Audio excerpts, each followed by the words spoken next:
If you could just indicate, Tim, when we're actually, it's exactly 2 o'clock, thanks. Yeah. We are now live and it is 2 o'clock. Right, thank you, Tim. Good afternoon, everybody. Welcome to the meeting of the Performance Management Scrutiny Committee. My name's Claire Wild, I'm chairman of the committee. I'm obliged to inform you that this meeting is being live streamed and recorded. Members of the public will be able to hear the audio of the meeting and view the papers shown on the screen. The meeting is being held using remote technology, and should any committee member experience technical difficulties during the meeting, they should immediately contact the designated IT officer on the number they've already been supplied with. Everyone is requested to mute their microphones unless they're asked to speak. And please only use the chat function to indicate the desire to speak. Do not use it for anything else so that it's clear who's asking to speak. The debate has to be heard by those listening to the audio feed. As chair, I will interpret the council's existing standing orders in light of the requirements of remote participation, with advice from the monitoring officer prior to making a ruling. I will ask members of the committee to confirm their presence and any disclosable pecuniary interest they have in any of the items on the agenda. I will ask everyone that speaks during the meeting, including members of the committee and officers, to introduce themselves each time they speak.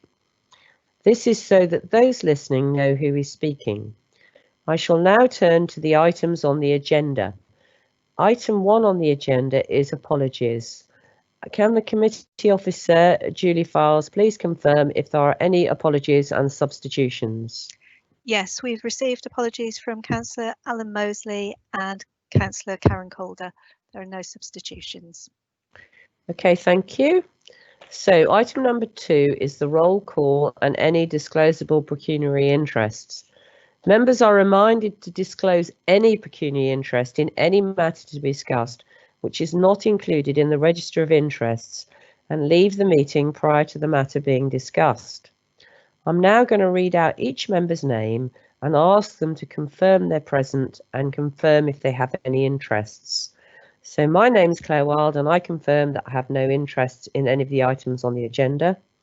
Joyce Barrow. Present and no pecuniary interests. Thank you. Karen Calder is absent. Roger Evans. Present and no pecuniary interests. Thank you. Hannah Fraser. Present and no pecuniary interests. Thank you. Alan's not here, that's right, isn't it? Yep. Cecilia Motley.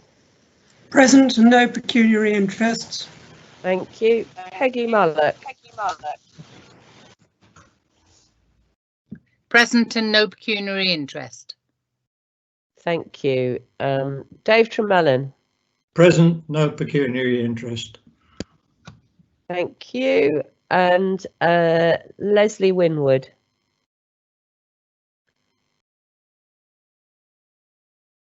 Are you here? No, I don't think Councillor Winwood is here. Okay, so we've got agenda. Yes, I'm here, Claire. Oh, Sorry. well done, thank you. Do you have any interests? No, sorry about that. I've got my thing switched off. Sorry. No, that's all right. That's okay. Right. Okay. Thank you very much. So agenda item 3 is to confirm the minutes of the Scrutiny Committee meeting held on the 10th of June, the 9th of July and the 29th of July, which were all circulated prior to the meeting. So I'm going to take them one at a time. So from the chair, I'm going to move the minutes of the Performance Management Scrutiny meeting held on the 10th of June 2020 as circulated prior to the meeting and ask these be signed as a correct record. Can I have a seconder, please? I'll second. Joyce Barrow. Okay, thank you. Roger's indicated that he's got 2 queries re the minutes. So Roger, do you just want to tell us what those are before we agree them?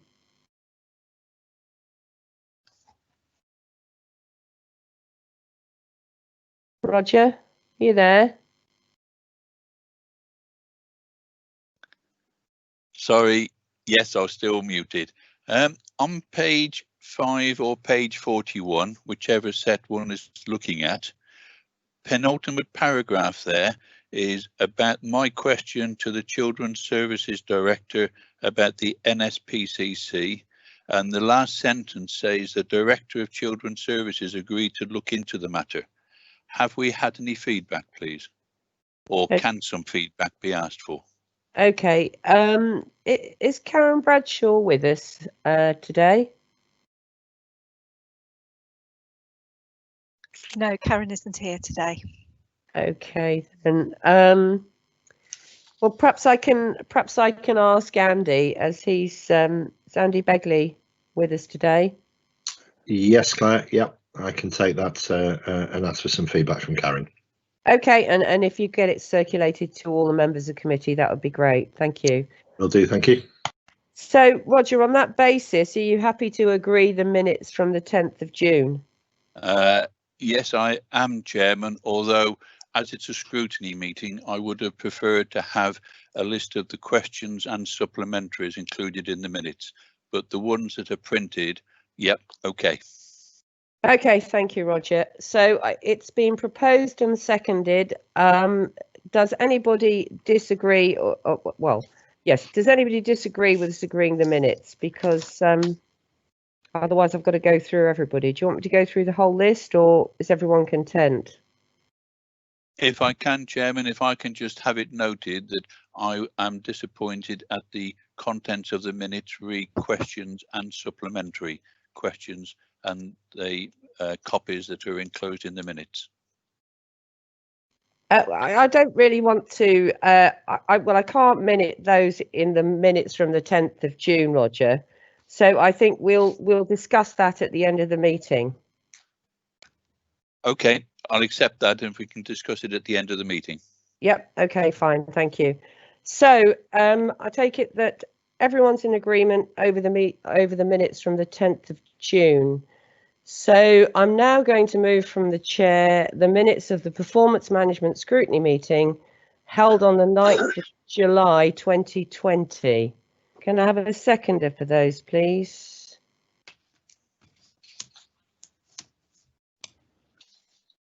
Seconded. Les. Right. Thank you. Thank you, Chairman, Councillor Winters. Yep, Roger, you want to? Chairman, I have a query again on those minutes. Yep. And that is on page 12 or page 48. At the top of it, it says that members noted that forward plans for WSP and KEER would be available in September 2020. Can we follow that up and say, will they be, are they, and when? Thank you. Thank you. So if I can ask Andy Begley again. Andy, could you ensure that information is forthcoming, please? Yes, I will. Thank you, Chair. Okay, thank you, Roger. So on that basis, does anybody disagree with the minutes, or is everyone content? Yep, okay, I'll take that everyone's happy. So I'm now going to move the minutes from the Performance Management Scrutiny Committee meeting held on the 29th of July 2020. Can I have a seconder for those, please? Second, Councillor Cecilia Motley. Thank you. Roger, have you got any questions on these particular minutes? None on these particular minutes, but I would also carry forward the previous question about minutes content, but which we're going to talk about at the end of the meeting. Okay, thank you. So I take it everyone is content with those minutes, so we will agree those. Item number 4, so public questions. There's no public questions, but there has been a public petition which has been received from a Mr. David Parton requesting that the council bring down racist Clive statue in Shrewsbury Square. Mr. Parton, as a petitioner, has submitted a written submission which will be read by Daniel Webb, our scrutiny officer. Would you like to read the submission, please, Daniel? Thank you, Chair. Yes, I will. Petition objective. for the removal of the statue of genocidal Robert Clive in the square, Shrewsbury, and its placement in Shrewsbury Museum or another local museum where future generations can learn about Clive's crimes without glorifying him as the statue currently does. Clive played a central role in seizing large swathes of Southeast Asia and establishing colonial control by force over millions of people as a leading agent of the East India Company. Through the East India Company, Clive was directly responsible for the preventable Bengal famine of 1770, which resulted in the deaths of 2 million people within 6 to 7 months. For context, 898 people had died worldwide from COVID-19 as of 8th of September 2020. His actions also resulted in the widespread theft and looting of Indian treasures and wealth, and the ransacking of cities, towns and villages. The historian William Dalrymple has called Clive an unstable sociopath due to these policies and other actions which led to the atrocities such as torture against native populations in Bengal. Questions and answers. Why should we care? More than 20,000 people signed petitions, including this one, calling for the statue of Clive to be removed. Community groups such as Shropshire Ethnic Minority Alliance and former Telford and Wrekin Council leader Kuldip Sahota, who was born in India, have called for Clive's statue to be removed precisely because Clive's colonial legacy was devastating for ethnic minority communities whose ancestors faced the barbarism of his actions. The far right and former BNP leader Nick Griffin has protested in favour of keeping the statue. What about our history? This is not an attempt to rewrite history. Clive's history can properly be held to account by putting the statue in a museum. No one can meaningfully interact with complicated and unsettling historical narratives from looking at a one-dimensional public statue in pride of place in a town centre. We think it is important to remember what Clive did so we can learn from his crimes and ensure that they are never repeated. That is why the statue should be in a museum and properly contextualised. Fundamentally, statues are idols and idols are to idolise. Do we want to idolise a man who was responsible for the deaths of millions? Instead, other aspects of our history of which we can all be proud should be celebrated, such as other Salopians including Charles Darwin, Mary Webb or World War I veteran Wilfred Owen. Is this political correctness gone mad? No, we are not holding Clive to a modern liberal worldview. Members of Parliament scrutinised him in the 18th century for bribery, as well as some of the brutal and corrupt behaviour of the East India Company that he was responsible for. The founder of modern conservatism and Clive's contemporary, Edmund Burke, was an outspoken critic of Clive and his actions at the time on the grounds of misrule and corruption. Edmund Burke is quoted saying in Parliament in reference to Clive's actions, "Cruelties unheard of and devastations almost without name, crimes which have their rise in the wicked dispositions of men in avarice, rapacity, pride, cruelty, malignity, haughtiness, insolence." He then went on to describe in detail the violation of a poor Bengali woman who was unable to pay her tax. They dragged her out naked and exposed to the public view and scourged before all the public. They put the nipples of the woman into sharp edges of split bamboos and tore them from her body. Don't we have more important things to deal with? No. The Council is perfectly capable and competent enough to deal with more than one matter at a time. This is clearly an issue of utmost importance to Shropshire voters, as more than 20,000 people have called for the statue to be removed. Tour guides have indicated how uncomfortable they are referring to Clive when providing tours of Shrewsbury, and visitors to the town have questioned and expressed distaste at the celebration of a mass murderer in the centre of Shrewsbury. Keeping the statue poses a reputational risk to Shrewsbury's tourist appeal. What is the bare minimum we can do?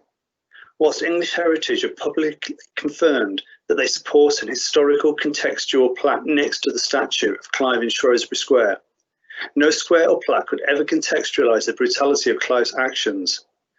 Only the complete removal of the statue from the square will show Shropshire Council is serious about addressing Clive's murderous legacy.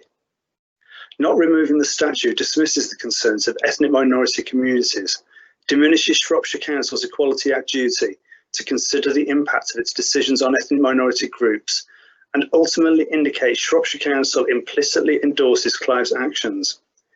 Thank you for your consideration. We really do care about Shrewsbury and ultimately want what is best for our town.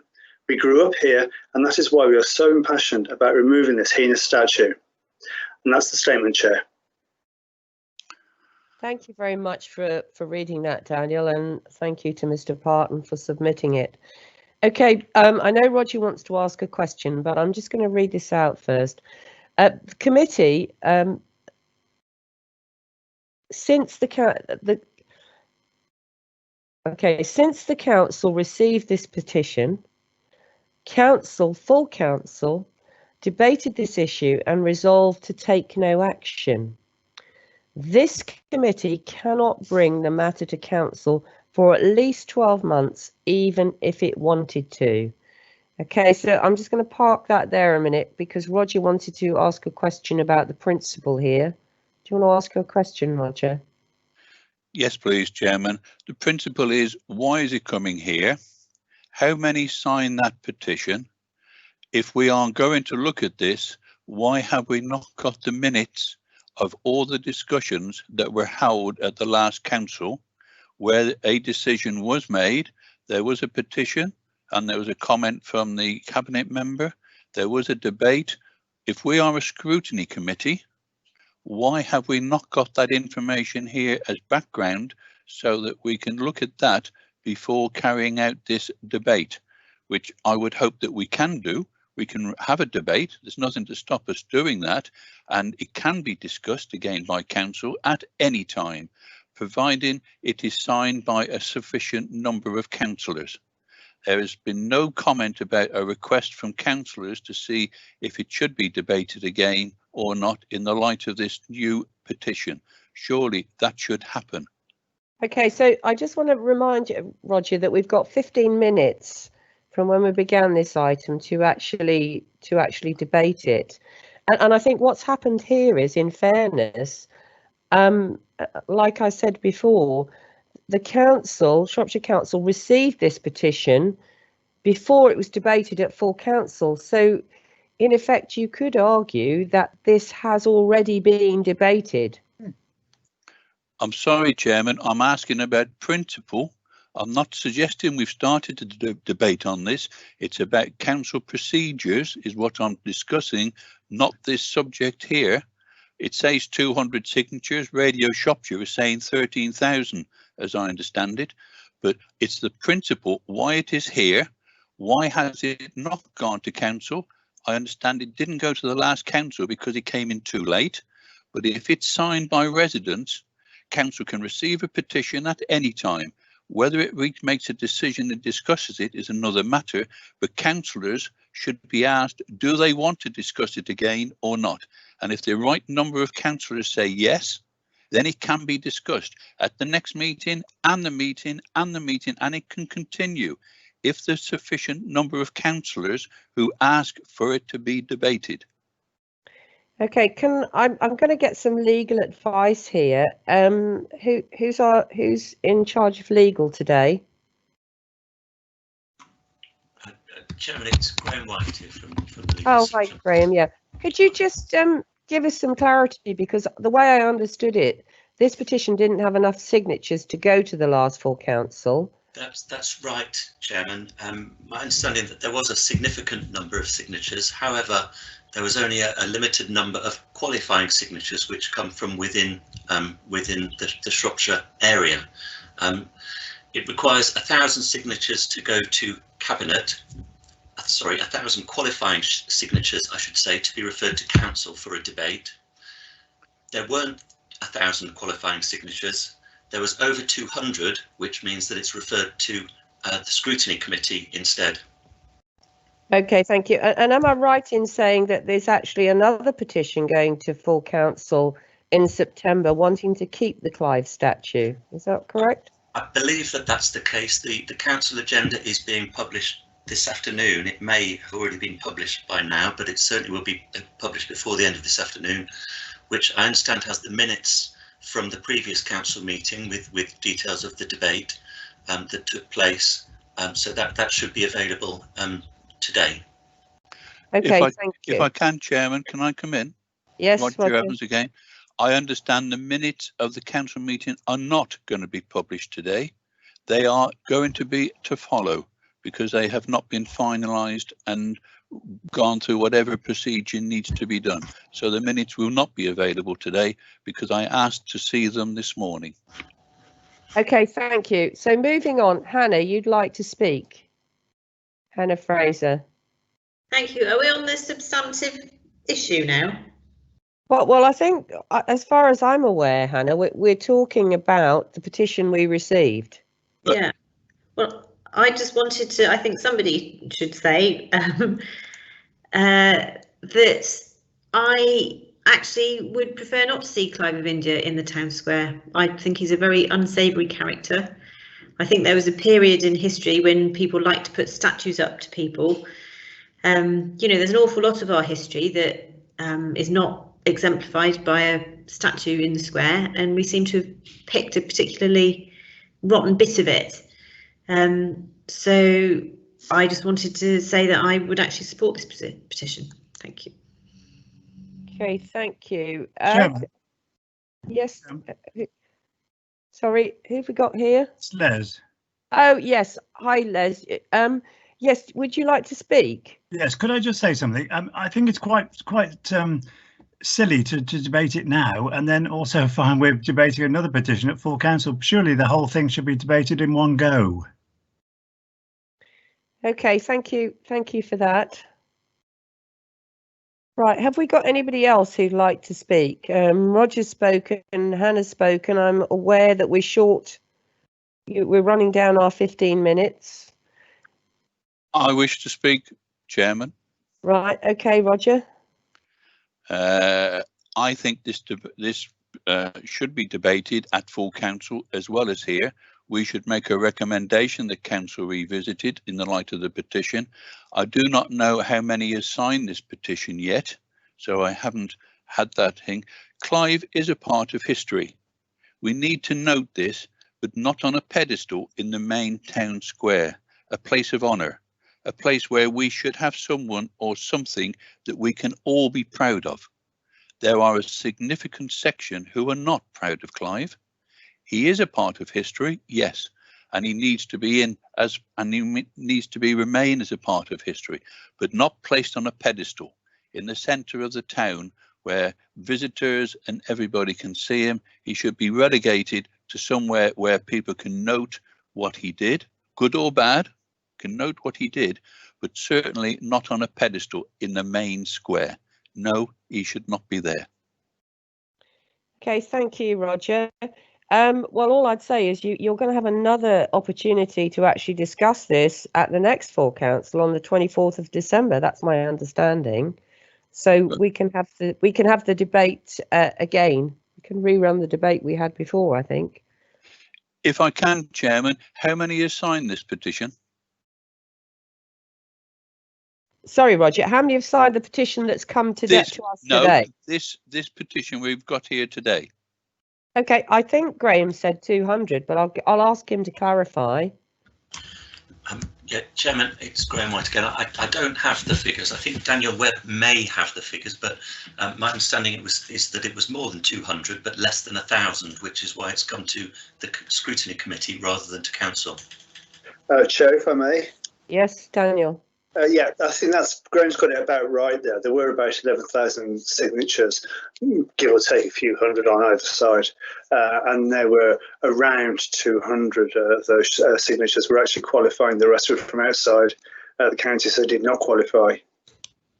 Okay, thank you for that. So we've actually got, I think, have we got the portfolio holder here? Steve? Hi, Claire. Yep. Yep. Hi, Steve. Is there anything you'd like to add? Just the text of the petition, which Daniel read out at the start, it sounds pretty much identical to the one we debated at the last council. Obviously, this has got less signatures, so hence it's come here.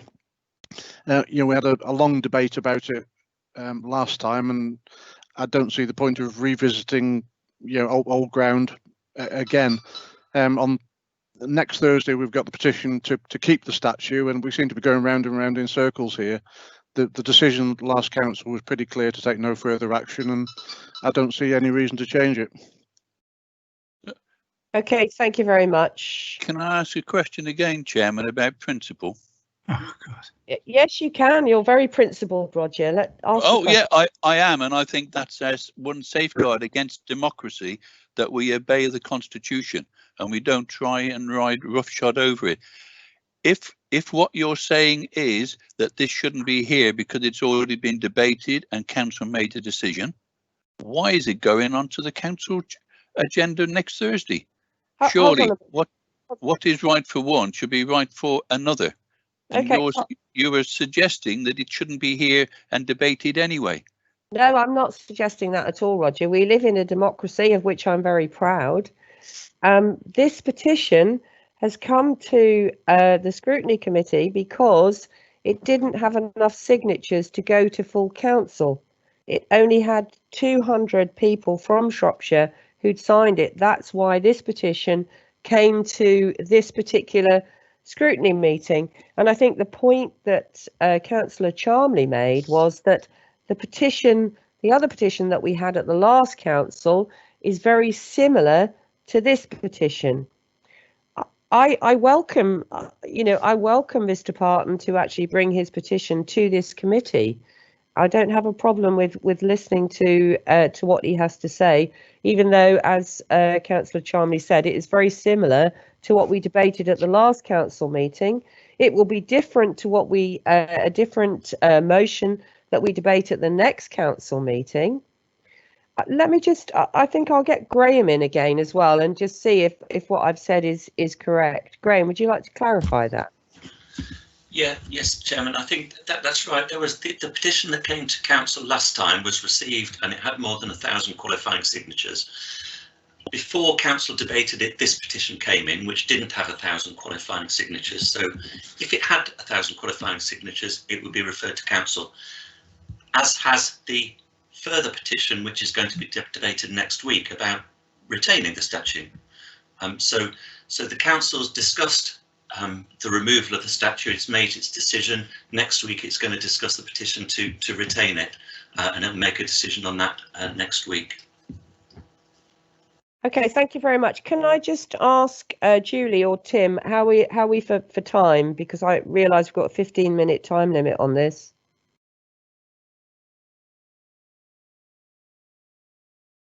I think we've probably gone over time looking at the clock. Okay, fine. Thank you. So to draw this to a conclusion, I'd like to propose that we note this petition and we take no further action. Do I have a seconder? Seconded, Les. Thank you very much, Les Winwood. So what I'm going to do with this is I think I'm going to read out everybody's name and ask them if they agree with me or not, just so that it's absolutely clear. So I'm proposing, and I obviously agree with my recommendation, Joyce Barrow. I agree with your recommendation. Thank you, Joyce. Karen Calder's not here. Roger Evans. I disagree with your proposal. Thank you. Hannah Fraser. I disagree. Thank you. Alan Mosley's not here. Cecilia Motley. I agree with your proposal. Thank you. Peggy Mullock. I agree with your proposal. Thank you, Peggy. Dave Tremellan. Is Dave actually here? He's got his thumbs up, Chair. All right. Okay, he agrees. Okay, thank you. And Councillor Leslie Winwood. I agree, Chairman, with you. Thank you very much. So would you like to count those up, please, Julie?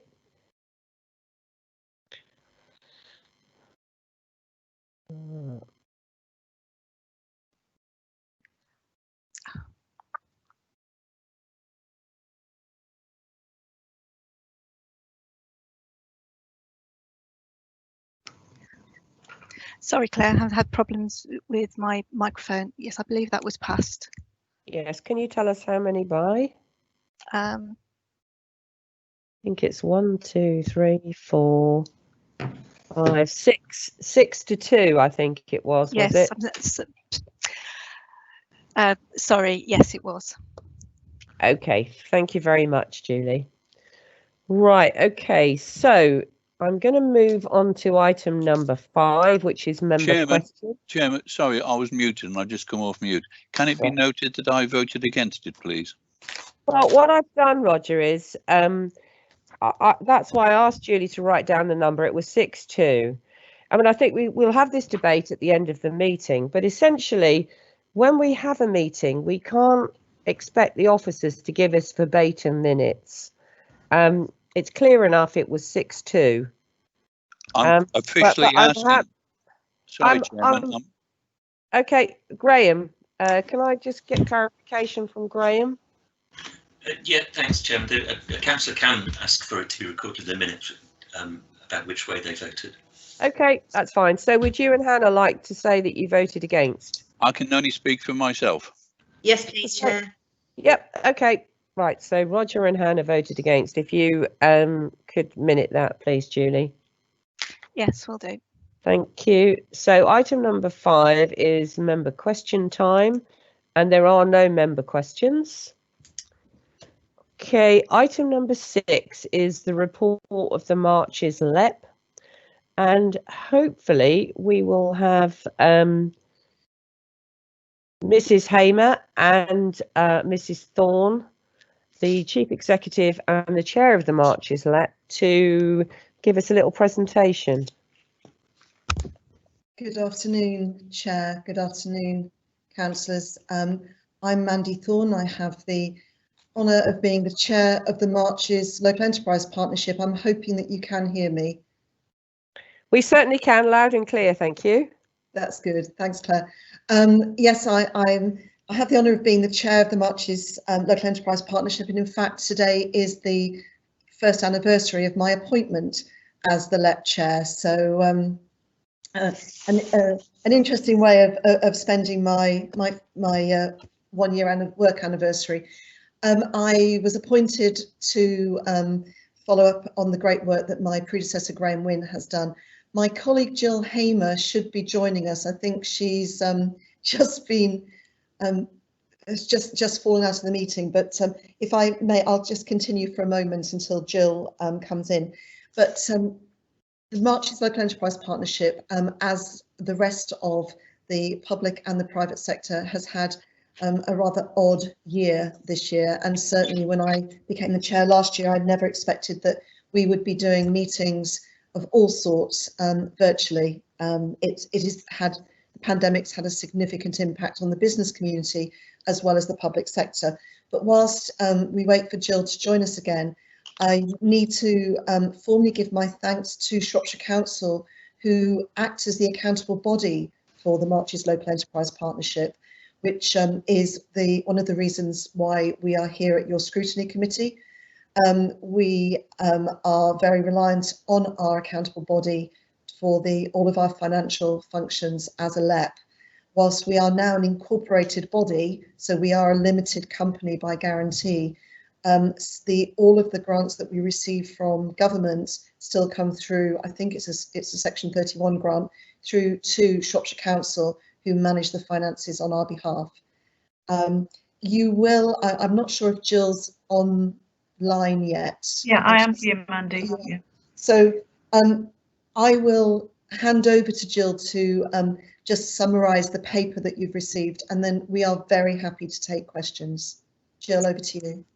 Thank you very much, and thank you, Chair. It's Jill Hamer, the Chief Exec of the Local Enterprise Partnership for the Marches. And thank you for giving us the opportunity to put an outline of what we're doing in relation to our activities across the Marches.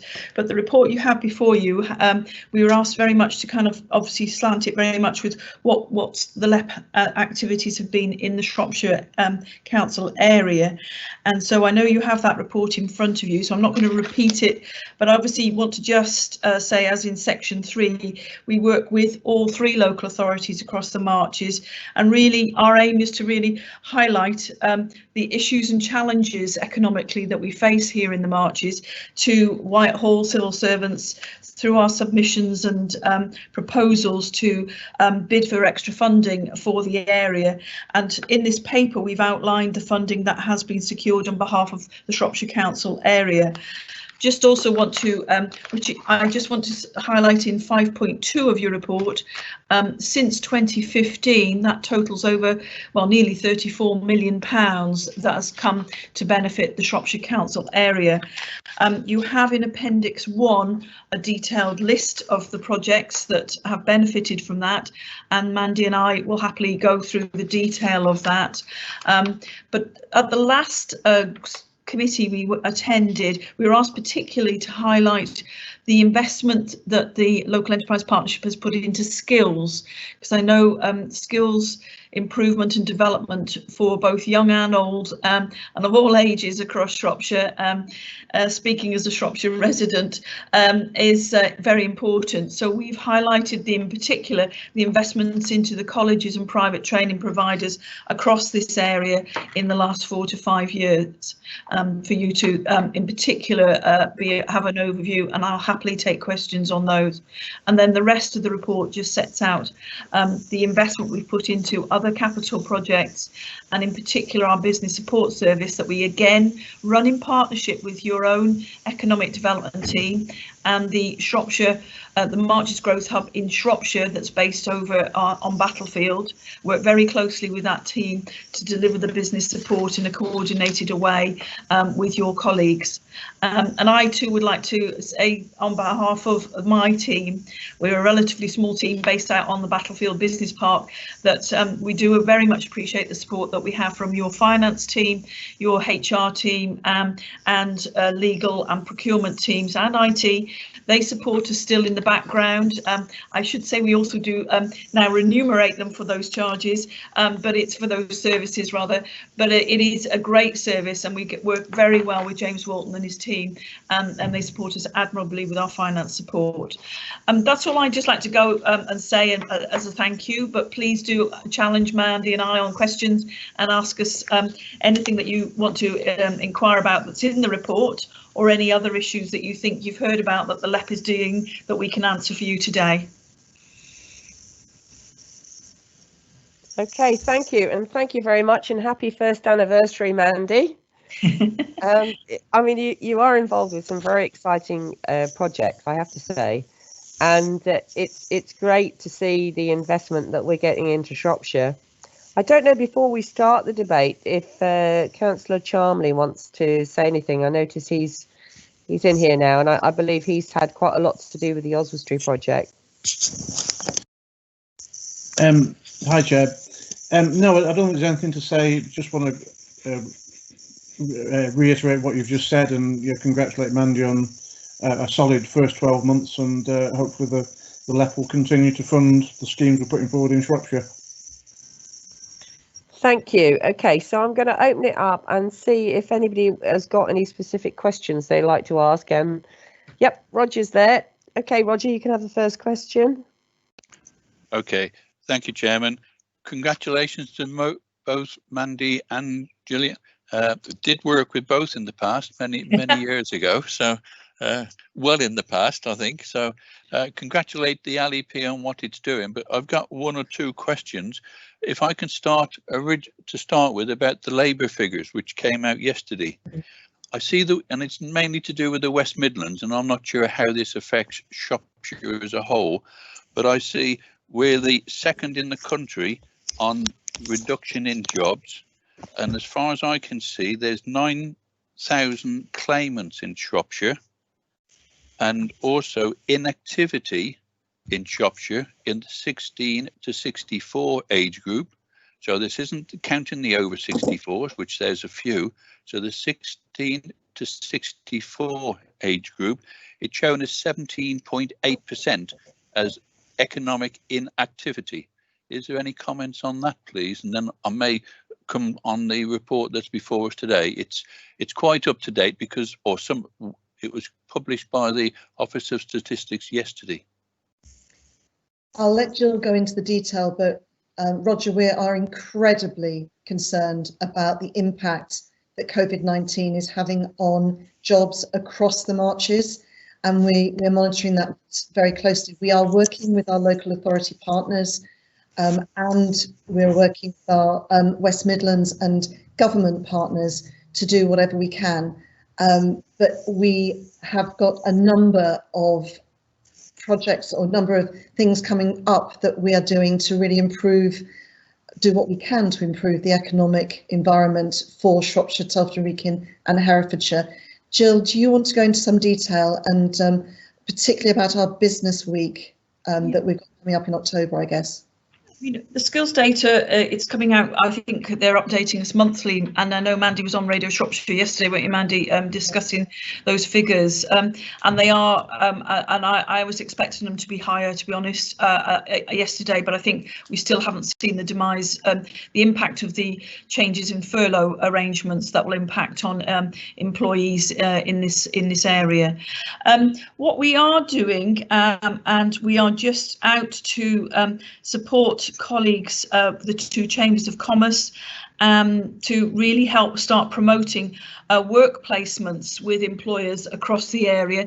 It's Kickstart for Skills. We are just promoting that. That's a new initiative that the government announced about 2 weeks ago, 3 weeks ago, that we are just supporting. And as I say, the chambers in particular, because it helps them with an income stream coming back, but we are feeding in as partners referrals from employers and in people out of work into that proposal.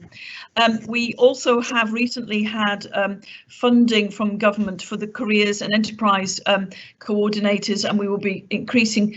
You already have one post that works for Shropshire Council, and that's to help definitely working with colleges and schools to help young people that are coming out of school at the moment and out of colleges to really get back into employment. So there's a number of initiatives. We also have a range of initiatives to help people and employers in their actual businesses to help them survive and continue to employ people here in Shropshire and across the marches. We have a new initiative coming out shortly in relation to peer-to-peer networks to help people really understand how to develop and grow their businesses in these quite difficult times, to try and help create growth and employment in that area.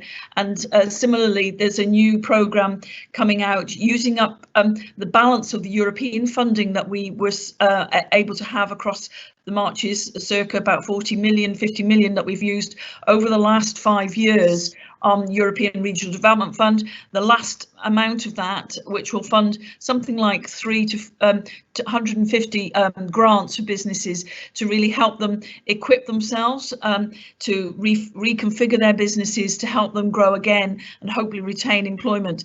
But we are on a challenge there in relation to generally the numbers. We are expecting them to go up, and I'm fully expecting more initiatives to come out through the various projects, through a new range of projects over the coming months.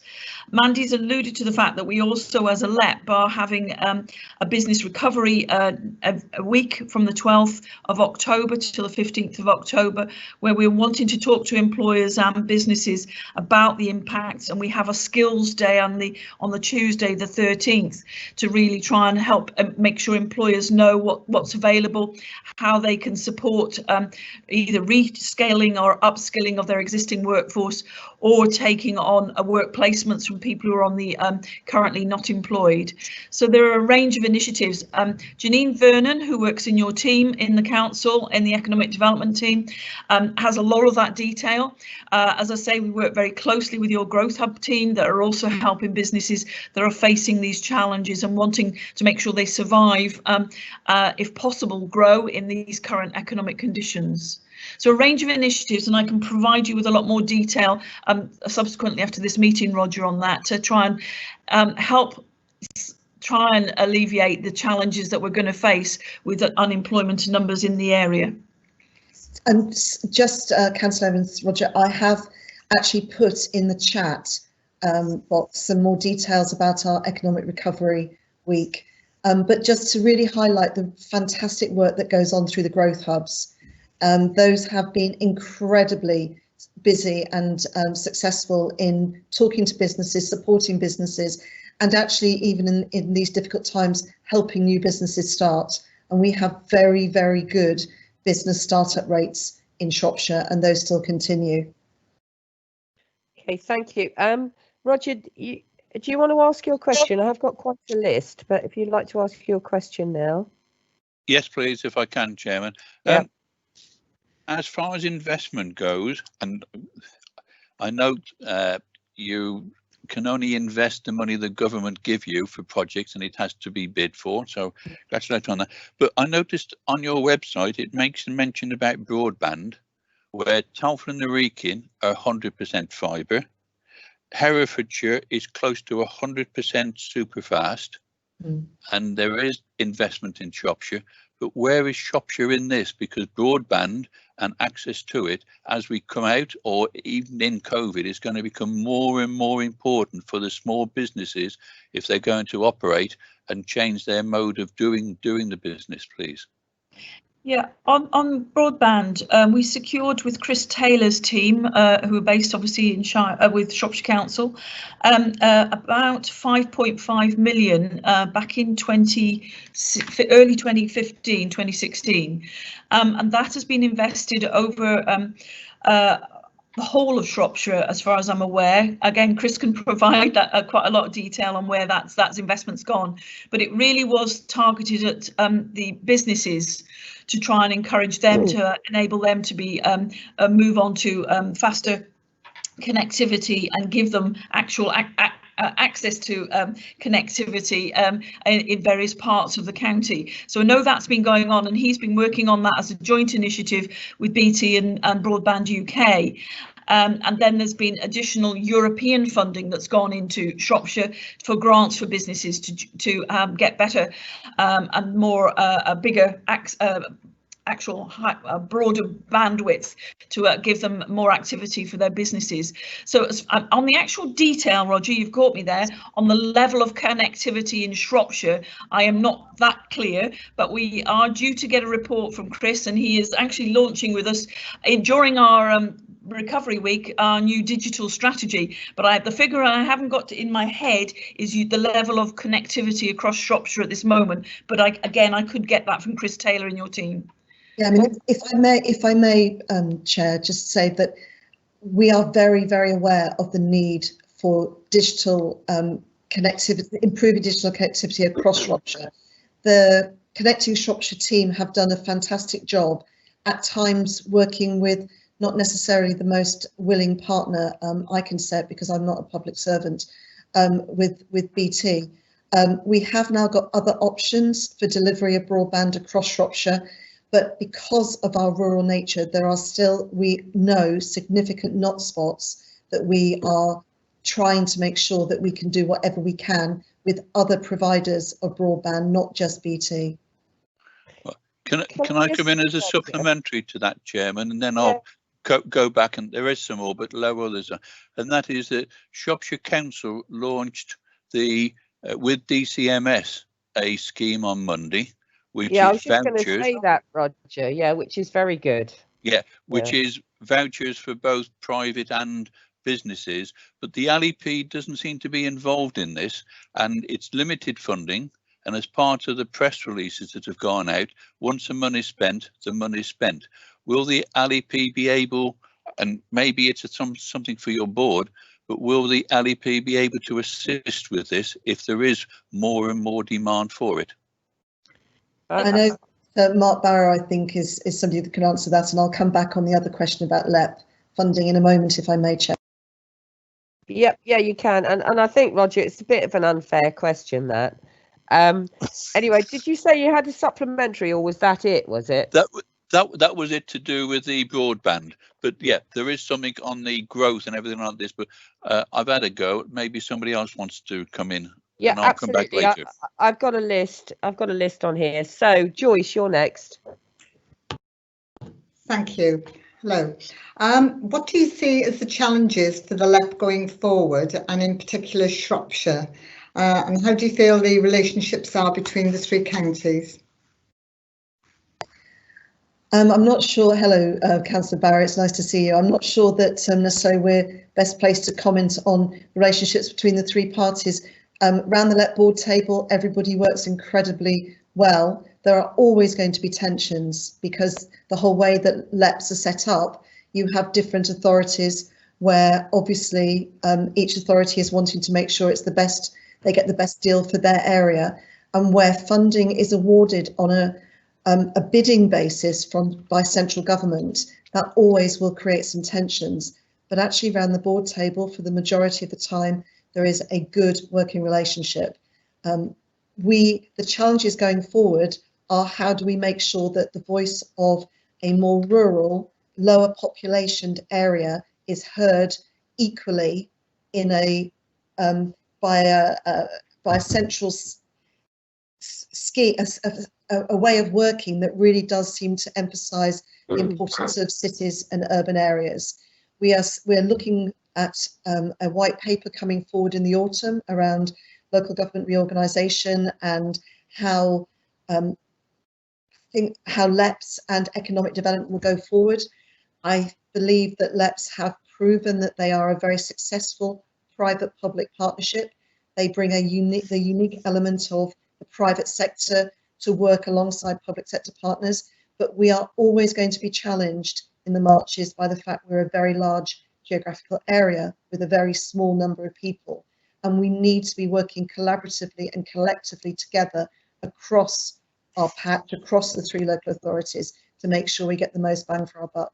We need to be working together, and we need to be putting our voice collectively to government with a very clear ask to make sure that our populations, our communities get the very best deal they can. Can I come back on that? Yes, you can. Yeah. Yeah. So what are your challenges now, if you don't mind me asking, Mandy? The biggest challenge is making sure that we get the funding that we need to really deliver some of the infrastructure projects that across the patch we need to make a difference to drive business growth and economic growth. We are always going to be competing for that money. So we need to make sure that we have very strong projects. We have a pipeline of projects that are ready to go, that can evidence they will deliver real outputs that will make a difference. That's the challenge, making sure that we have projects that will really make a difference to the economic well-being of everybody across Shropshire and Herefordshire and Telford and Wrekin. It's always going to be a challenge about getting the money. Let's get capital funding. We have very little revenue funding, which is frustrating because there are lots of projects and there are always far more projects to fund than we actually get the money for. But what we do bring, which is unique to the way that economic development was funded previous to LEPs, is we do bring that private sector match to the table as well, and that private sector expertise. So it's an interesting partnership, but we are all focused on meeting those challenges. But the challenge is money, and we need to have more money to meet the demands of our population. Thank you very much, and can I just congratulate you and your colleagues on the schemes that you have delivered, particularly for our patch. Thank you. Thanks, Councillor Barron. Thank you. So I've got Cecilia next. Thank you, Chair. Jill and Mandy, welcome. And it's very kind of you to come and talk to us today.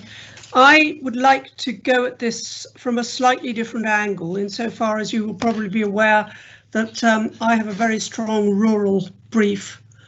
I chair the Rural Services Network, and one of the things that we're looking at is how on earth we can get more funding and more support into those small and medium-sized enterprises, which in the south, particularly in the south of Shropshire, are so prevalent. We don't have, as you know, a large number of large companies. And infrastructure, you know, the government's emphasis over so many years on infrastructure has, whilst it's been understandable, has actually, I think, rather hobbled some parts, particularly of Shropshire, who cannot come up with serious infrastructure projects, but really desperately need to be able to grow their small businesses. I'm one of the models that I would very much like the LEP and indeed the government to look at is the leader model, which I know you're probably very much very aware of the leader model. I was the chair of the Shropshire, the South Shropshire Area of Outstanding Natural Beauties leader project, and we actually managed to distribute some £1 million and more of capital funding to small enterprises, and they were a very wide variety that we helped. It was either agricultural businesses, it could have been community-based businesses, it could have been tourism businesses. We covered a very wide area. Of course, LEADER has now gone by the board, as you know, but it does seem to me that if we're going to look at this in a really imaginative way, we really need to start thinking about how we can drive support into those kind of small and medium-sized enterprises in order so that in this county, all parts of the county can actually benefit. Because going through your list of support to Shropshire, it is very clear that the south of the county does not really benefit very much directly. It may very well benefit indirectly, but directly from funds coming in from the LEP. That's one point. The other point that I would just like to make is there's real concern that local industrial strategies being produced by the LEPs are not really acknowledging or majoring in any way on their rural areas and the capacity for growth in their rural areas. And I wonder if you might like to just comment on that. Thank you, Chair.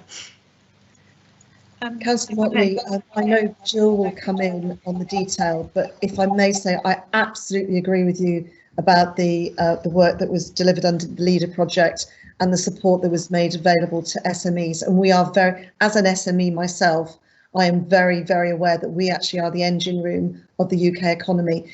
Jill will be able to give you some information about some of the projects that we actually have been on a very small scale funding around SMEs through the, actually it was post-flooding and for the COVID pandemic, we used some, we actually released some funds that the LEP, they weren't government funds per se, they were actually LEP funds from the return of some of our investment fund grants that we've made.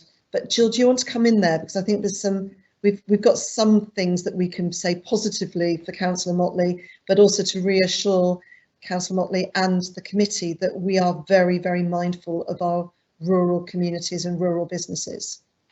Yes. So Celia, obviously you and I were on the European ESIF committee together and worked on those things together. So it is very much on me and my team's agenda to look at successor funding, and we're still waiting for government to look at what is the successor funding from ESIF funding, which was the revenue funding that could help small businesses across, and was funded, you know, through the Rural Development Programme and LEADER. And that is still very much on our agenda. We I believe, and Mandy and I were only on discussions yesterday, that the kind of what's called the UK Shared Prosperity Funds is likely to be discussed as part of the CSR that will be announced by the government sometime in November. However, in the meantime, I joined recently on behalf of the West Midlands LEPs, a national group with DEFRA and the Ministry of Housing and DCMS to look at what are the initiatives that needed to go into a CSR proposal to help rural and tourism businesses. So I have been feeding in that, and LEADER came up as, you know, would there be a funding for a successor? So I've been part of a national group with a couple of other LEPs, a lot of smaller local authorities, district councils and others that have been making the case, along with a couple of some of the larger county councils, to really make a case for future funding for rural areas and tourism. So we have been lobbying on that, Cecilia, to kind of look at that in that kind of successor programme. And as I say, LEADER came up as one that was deemed as good practice, and asked that DEFRA and MHCLG and other others consider those as opportunities. We have no sight, obviously, of what, if any, funding will come that way. But clearly, as Mandy has indicated already, at the moment, the moment is predominantly resourced through capital funding, but clearly we were influential in helping with people like yourself, the shaping of and the delivery of the European structural funds, and that's where we're at on that one. So no gold bullets, but as Mandy has alluded to already, the LEP board made available 1.58 million in July to the 3 councils, and your council benefited from the larger share of that, of £737,000 that went in to help both flood and COVID recovery initiatives. And I know some of that money is currently being delivered through Hayley Owens, who's now stood in instead of Gemma, to deliver that through some of the market towns and tourism initiatives. And again, I can provide you with more detail on that, but it is Hayley's team that are delivering that £737,000 that went to the council, Shropshire Council, in July, and that is just being rolled out now and will be, I think, completed. Shropshire are probably ahead of the game in comparison to the 2 other areas in completing the delivery of that, and their next report is due to me in October, but I know they're making excellent progress in delivering that. On the Liz, I accept what you're saying, and to some extent the world has moved on since we were required by government as LEPs to produce local industrial strategies. But I would say ours focused very heavily on the food and drink sector, which is our largest processing and manufacturing sector, which involves everything from the farm through to the large processes that we have here in the likes of Muller's and many others across our area. So we were looking at how we could sustain and really make an impact with that, in looking at, because a lot of the jobs in that food and drink sector, both in farming and in the processing and manufacturing sectors across our areas, are relatively low wage, low value add jobs. And we really were wanting, through the Liz document, to try and attract different and more value add jobs in that food and drink sector, because we will always be a large food production area and one of the largest, the largest in the West Midlands, and compete well with the likes of Cumbria and Lincolnshire and Cornwall and the Scilly Isles and the southwest in our food production. So it is important. However, we're now being asked to reposition our local industrial strategies to be more recovery strategies, and a conversation we only had with our colleagues, including Hayley Owen from your team yesterday, about how we go about that and take in the information that is being evolved through your own recovery planning group that I and Mandy are members of, to really start building a recovery case for what we need for our very vulnerable businesses and sectors. And another positive just only happened this morning. I was only saying to Mandy at lunchtime, I was on a meeting with senior officials from the Department for Business. The great news is, I'm holding my breath, but they are going to continue and look for additional funding under CSR to put into the growth hubs. And that's about giving your teams that currently deliver the growth hub for Shropshire more capacity in that to reach out and reach more businesses. But the whole issue of the additional money to replace European funding was also on the agenda this morning. But the positive news is that the government accept that they do need do need delivery bodies, support bodies within the local areas to really help small businesses. And I'm talking of the below 10s, the below 5, the sole trader organisations. That's the target that they want to really support. And so I saw that literally, we were on the line this morning making a case for continuation, but it seems to have been accepted brilliantly by civil servants in London that the Growth Hub network is working well, is reaching out. They've been impressed by the level of data and reporting which your own teams report into London, and how they've worked in supporting businesses.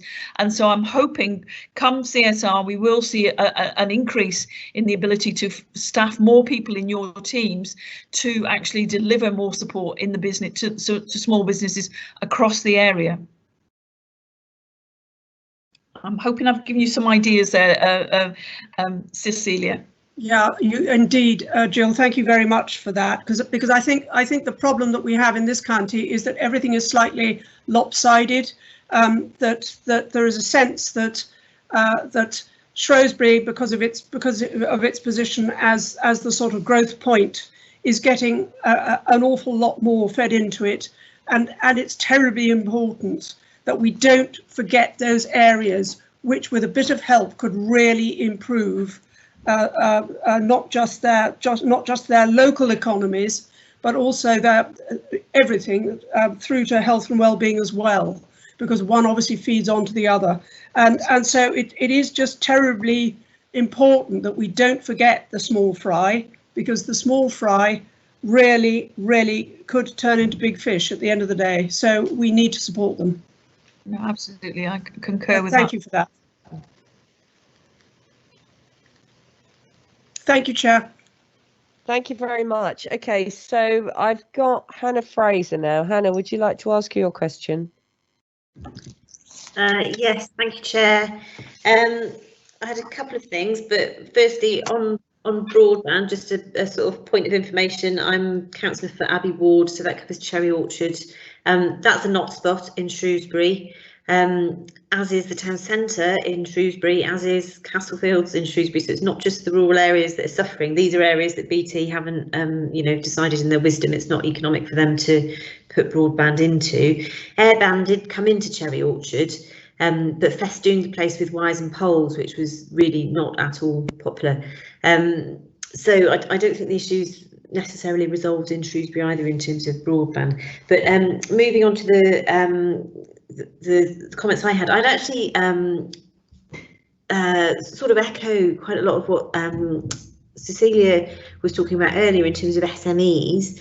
I operate an SME in Shrewsbury, but I'm also a founder of the Shrewsbury Water Forum. I'm a groundwater professional, and Shrewsbury is a sort of hub for groundwater professionals. Unusually, it just seems to be. So it's an important national and international location for some big firms and increasingly a larger number of smaller independents or 2 or 3 people sized firms with, international renown, and potentially could be a significant player in terms of improving the kind of level of employment in Shrewsbury.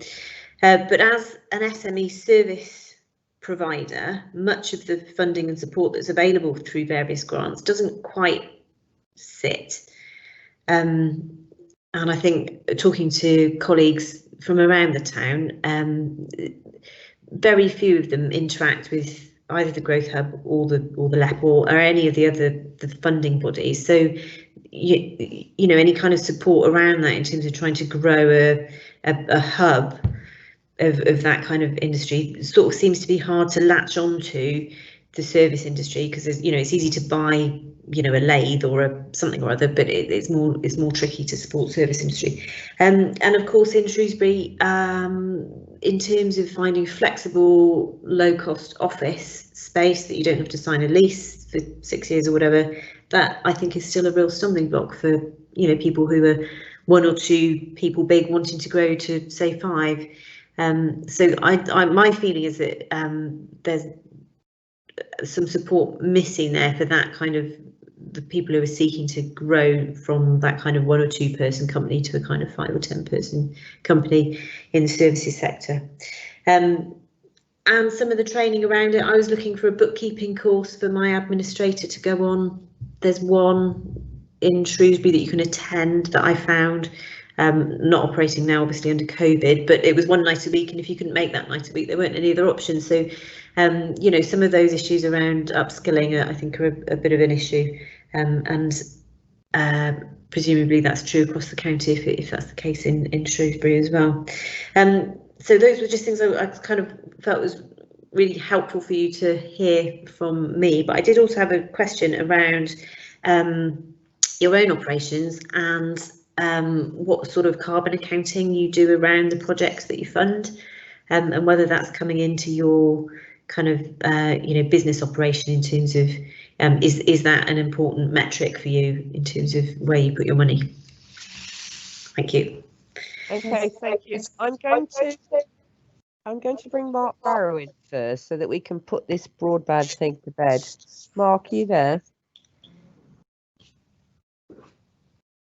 Hello, Mark. Mark Barrow.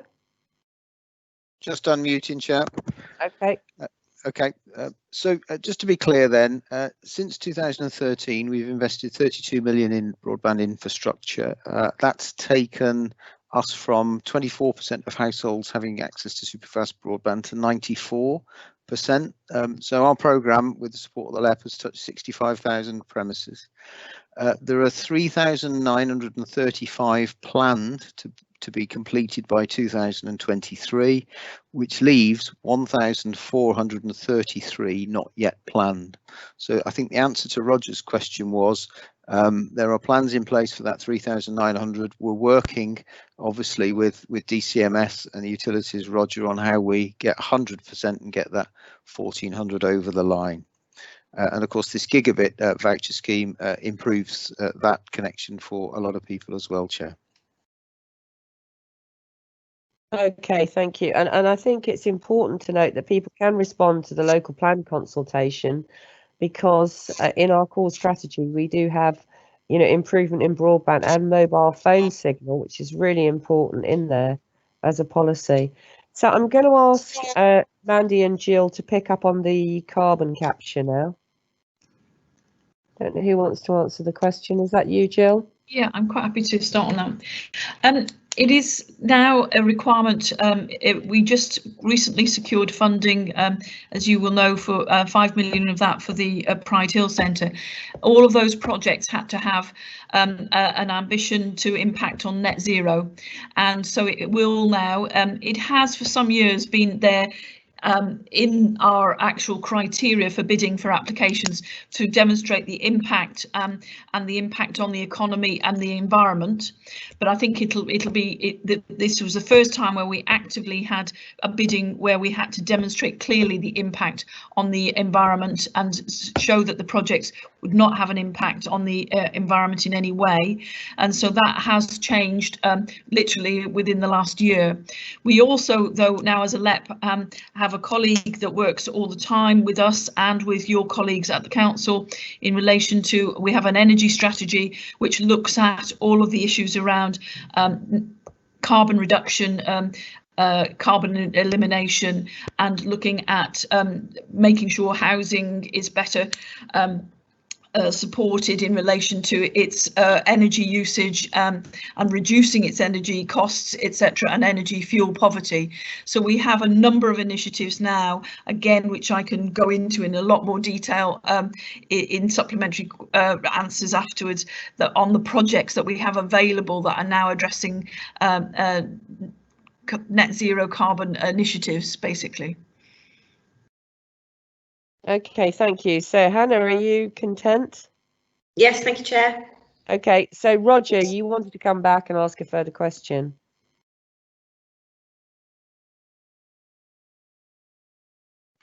Thank you, Chairman. If I can ask Mark a quick one, was that information that you had, Mark, on connecting Shropshire or Shropshire as a whole? Because there are commercial areas in Shropshire where connecting Shropshire are not able to operate because it's a commercial one and things like that. So it's as Shropshire as a whole, or just where the connecting Shropshire is involved, aiming to complete? And then can I come back about the growth strategy then, Chairman, or would you like me to continue now?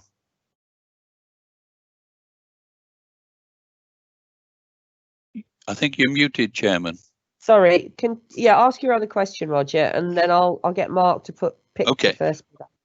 On the I was grateful because I was also at a parish meeting on Monday where Mandy came along to present a paper there, which also looked at the Telford and the Wrekin area, and I picked up that the growth strategy 1, 2, and 3 in Shropshire, it's 33.8 million. In Telford and the Wrekin, it's almost 39 million. So there's more there. And in the Shropshire, I see that there's £10 million, a third of it, being spent on road infrastructure. And then there's £5 million in Oswestry, £5 million in Pride Hill in Shrewsbury. So that's almost £20 million out of the 33 going into Shrewsbury and Telford. As part of it as well, I note that there seems to be more going into the colleges in Telford than in Shrewsbury, and that may be because of the bids, I'm not sure. But in the Shrewsbury Integrated Transport Package, which is in the papers that circulated today, it says over the lifetime of the project and as a result of the funding, that's the £6 million in the Integrated Transport Package. It says that over the lifetime of the project, we expect it to deliver 2,500 new homes and create just over 1,600 jobs. Can a little bit more detail be put into that, please? Thank you, Chairman. Okay, thank you. So, Mark, if you can just pick up the broadband bit first, and then I'll pass over to Jill. Okay. Okay, thank you, Chair. So the information I've given you comes from a market intelligence review that was launched by Connecting Shropshire, but it gathers information from all suppliers on their latest commercial commitments for Shropshire up until June 23. There's a bit of modelling with BT's OpenReach, but just to confirm to Roger, it wasn't just the Connecting Shropshire programme, it was an intelligence review across the whole supply base. Okay, thank you. And I know broadband focuses people's minds because people's expectations now are a lot more than they were, so the demand is even higher. Jill, would you like to answer the growth question now? Yeah. So it's a fact, and you can see it, you saw it on Monday, Roger, that Telford for whatever reasons have been more successful in bidding for funding in comparison to Shropshire. I think Councillor Nutting has said on more than one occasion at our LEP board meetings that I think it got off to a slow start in bidding for growth deal funding in 2014-15, but has definitely made up ground subsequently, and you know, has had benefited now more recently with a reallocation of growth deal funding that has not been spent in Herefordshire, in particular on a large road down there. So more money has come back into the Shropshire area.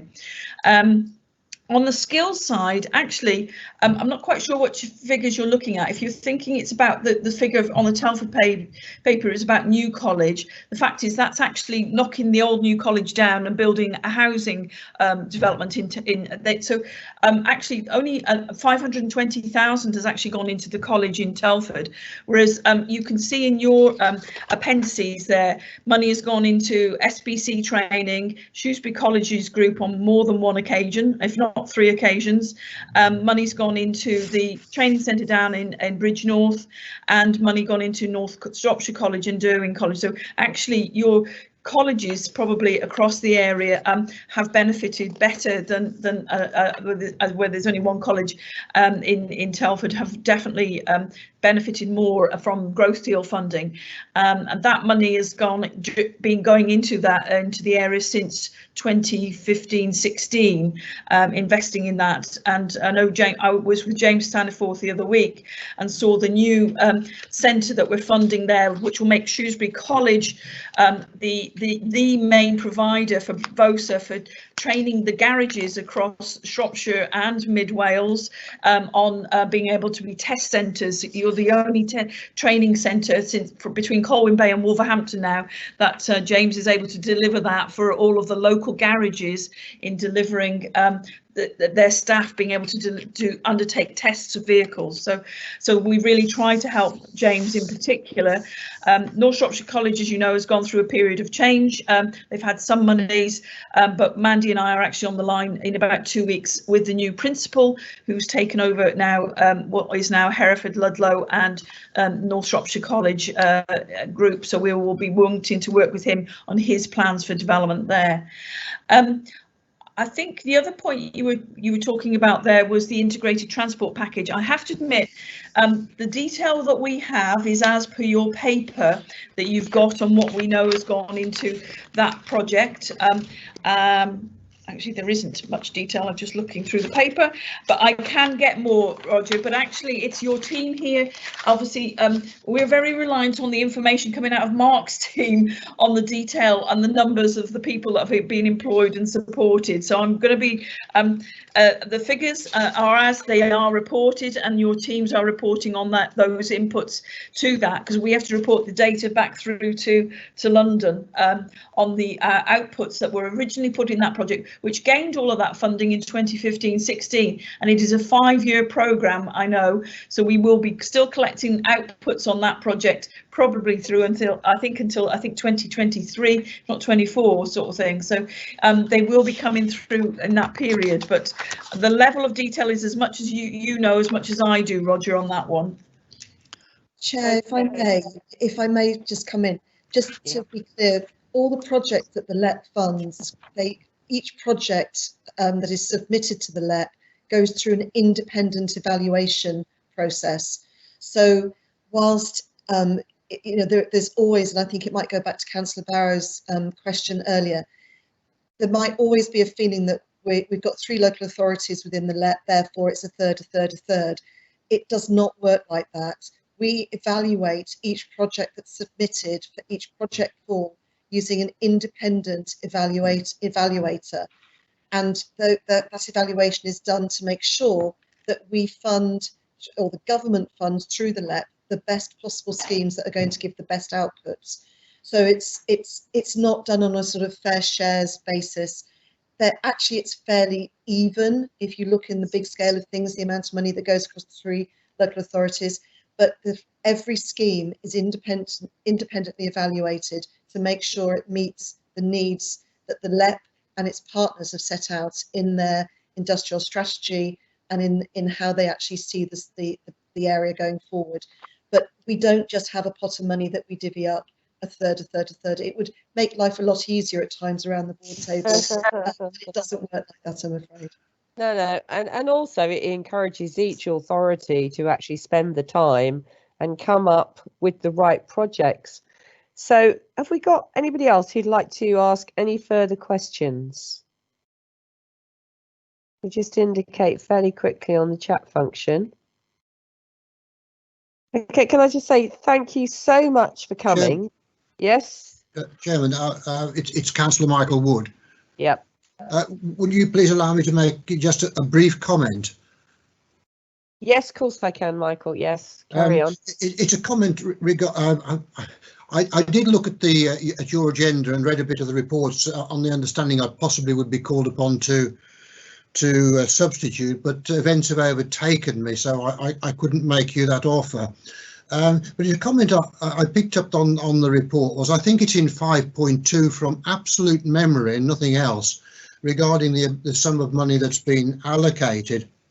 And I couldn't help but notice in Appendix 1, I think it is Appendix 1, it is indeed, on the spread of that money, and couldn't help but notice that the imbalance, whether that was intentional or otherwise, and I suspect it wasn't intentional, but however, you heard us say so many times that so little activity seems to be around south of Dobbies Island, which is into our very rural heartland, with probably the exception of Bridge North, which has received some support for the training centre there. But just to reiterate a little bit more of what Cecilia was commenting on, about the absolute necessity and imperative that we do concentrate, or the LEP concentrates, on assisting these very rural and sparsely populated areas, because they do have a vital importance in Shropshire itself. And of course it has, whilst it's rural and very sparsely populated, it has a significant population on the whole of Shropshire. So it is in that context, Chairman, that I wished just to make, not forget Bridge North, if either Mandy or Jill can give some attention to there as a growth centre. I think that's basically all I wanted to say, Chairman, and I've waited on and off for some time just to say it. So thank you very much for the opportunity.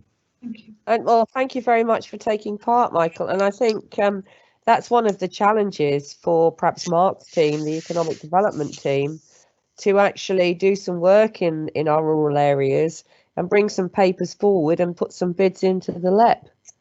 So with that, sorry, Chair, if I may just interrupt to say, as somebody who lives, and in fact Jill also lives in a very rural area, I'm more, well, sort of southeast Shropshire, you know very well. You look after the parish council that we are within. But as a Shropshire resident and as somebody who grew up in rural Herefordshire, I am very aware of the importance of rural communities, and we will do whatever we can with whatever funds we are able to use, and we are very dependent on central government for that, to do what we can to support our rural communities. We're both, I hope Jill will forgive me for this, but we're both country girls at heart, so we absolutely get the necessity. thank you very much. Okay, so I've got the recommendation in front of me.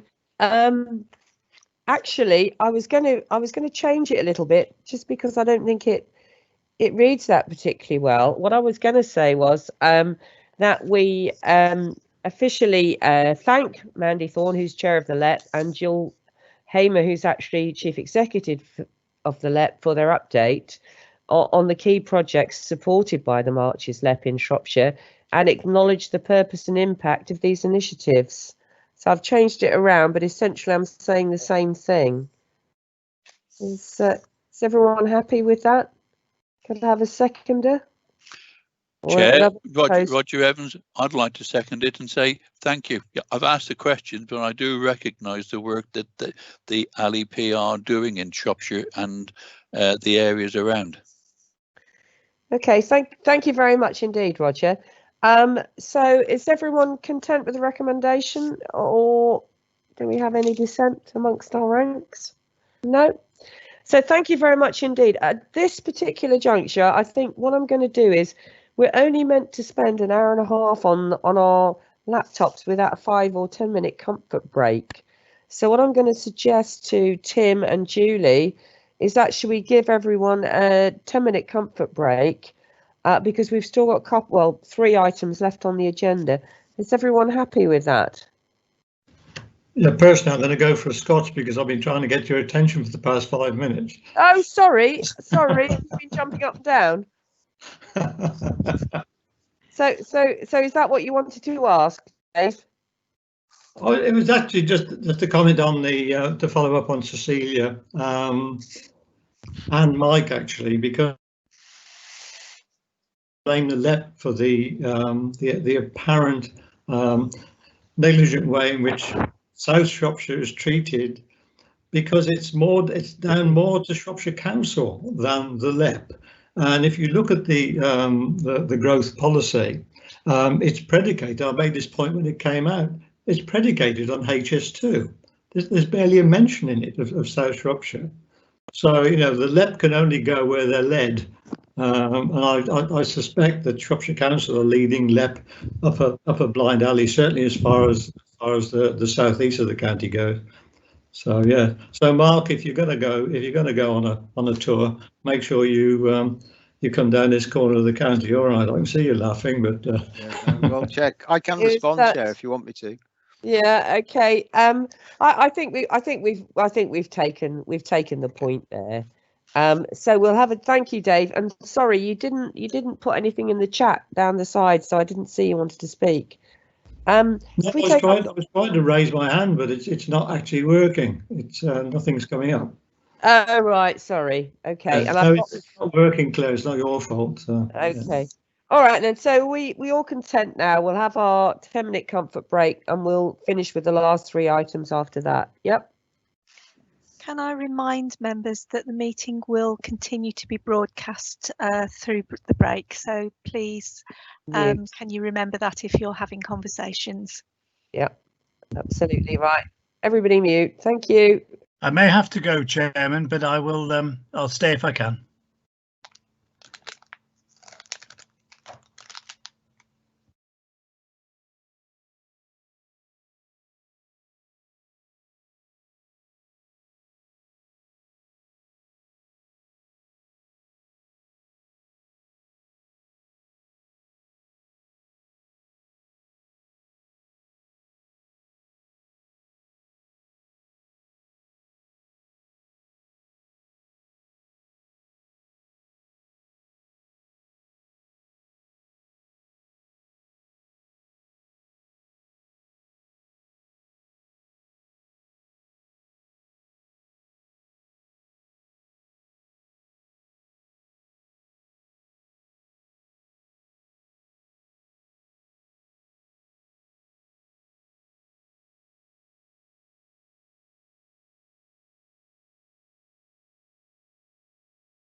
Hi Tim, how are we doing on our 10-minute break?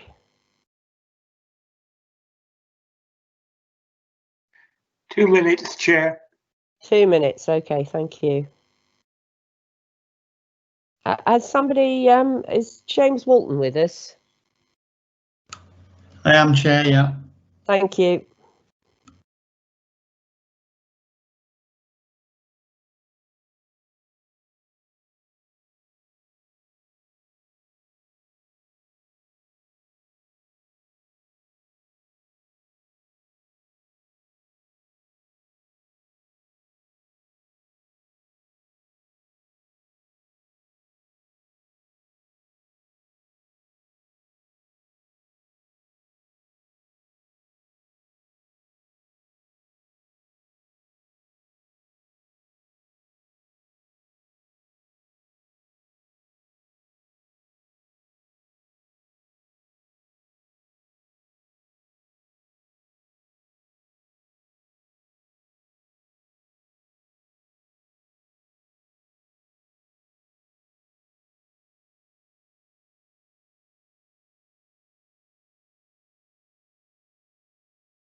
Right.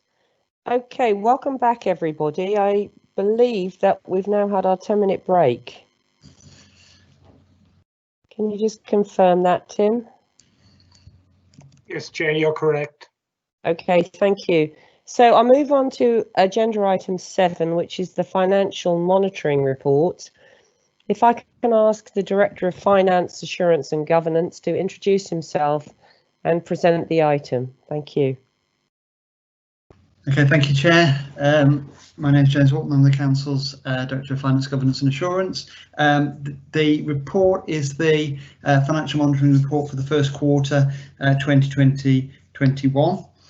So this paper is the report that went to Cabinet last week and was approved there. It's exactly the same report, so please remember that the recommendations in here relate to Cabinet and not to Scrutiny, but nevertheless they're applicable in the sense of it's about noting and considering the implications of the information within it. So just to recap, we produce a financial monitoring report every quarter throughout the financial year. So this is the first quarter covering the period April to the end of June, and we then use that to project the position at the end of the year and identify whether there is an under or overspend based on that information. Now, obviously, this first quarter of the current financial year has been a very unusual one, given the COVID-19 implications, lockdown, and everything that relates to that. So therefore, this report is more complicated than it normally would be. Nevertheless, the outcome is still the same in terms of we project an outturn position for revenue and capital. On the revenue side, we're showing a projected overspend of just over £1.9 million. So this is against the gross revenue budget of 576 million. So that represents a very, very small percentage overspend, around about 1/3 of 1% against that gross budget. Now, the overspend has to be accounted for. So last year we had an overspend as well, and we account for that by taking funds from the general fund balance to cover that overspend. So as we came into this financial year, our general fund balance had been reduced by covering the overspend from the previous financial year. And every year, council approves the financial strategy, and within that approves a risk assessed level for the general fund balance each financial year. So that level was approved at about £19.2 million, but the level of general fund balance we were holding at the start of this year was significantly below that. So we've actually wired some funds across. We've shifted some funding across from the council's financial strategy reserve, so that the general fund balance at the start of the year is at the risk assessor level that it should be. So that £1.9 million overspend we're projecting this year then comes out of that balance, but we're starting the year from the correct position. Very quickly, in terms of capital, the capital position is showing that although the spend is in line with the overall budget, the actual amount of expenditure that's been incurred over the first quarter of a year is significantly below the level that you would expect. So 25% of the year has gone by, yet only about just over 2% of the budget has been spent, so about a tenth of what we'd expect. But that is clearly down to all of the slowdown in relation to delivery of those projects because of COVID-19 and the lockdown and everything that relates to that. So in terms of the position this year from a revenue point of view, and that £1.9 million, to try and keep it as simple as possible, there's been an impact in relation to COVID-19 in the sense of there has been significant additional financial pressures in certain areas, such as adult social care, but also there have been huge impacts in relation to income generation. On the back of that, we've then had government funding in relation to COVID-19 grant, which is in the order of £20 million, and also a complicated mechanism for compensating local authorities for loss of income for about 75% of the income that's lost after an initial 5% deductible. So we're estimating that will deliver in the order of around about £5 million worth of income substitute. On top of that, we have the usual pressures and variations that you would expect to see from one year to another. So overspends and underspends in other areas that are not directly related to COVID, although a great number of them are this year. And then on top of that, we also have savings delivery. So we've identified about £80 million worth of savings. Again, as you'd expect, a number of those savings, the delivery of those savings has been impacted by COVID-19. Nevertheless, over £5.5 million of savings have already been delivered out of that £18 million. There's another further £6 million that we would expect to be delivered, but that leaves around about £7 million that we are at the moment identifying as red, and we're not at this moment expecting to deliver those. And about 50% of those unachieved savings or projected unachieved savings we're claiming against the COVID-19 grant from the government, because part of the grant funding is around the understanding that will impact on savings plans across local authorities. So all of that information is contained within the report throughout. There's various tables that identify more detail around where those under and overspends are, where the savings delivery is impacted, the breakdown of the COVID-19 implications, the summary of the grant and funding that we've received, and then an appendix at the end which details, as per usual, all of the individual service areas under and overspending areas for consideration. So that's the summary as at the first quarter, a much better position than I was anticipating earlier in the year when COVID-19 first hit, and generally a much better position than we've often been in previous years in relation to that first quarter projection to the year end. So I'm happy to take any questions that anyone may have. Thank you. Okay, thank you very much, James. Okay, so Hannah, you'd like to ask a question? Yes, thank you. It's just some clarification. I'm not sure I've quite understood in table 1. One of the biggest numbers is the corporate budgets, and is that an underspend? And is that you've got a 16 nearly 17 million there. Is that, what's that about?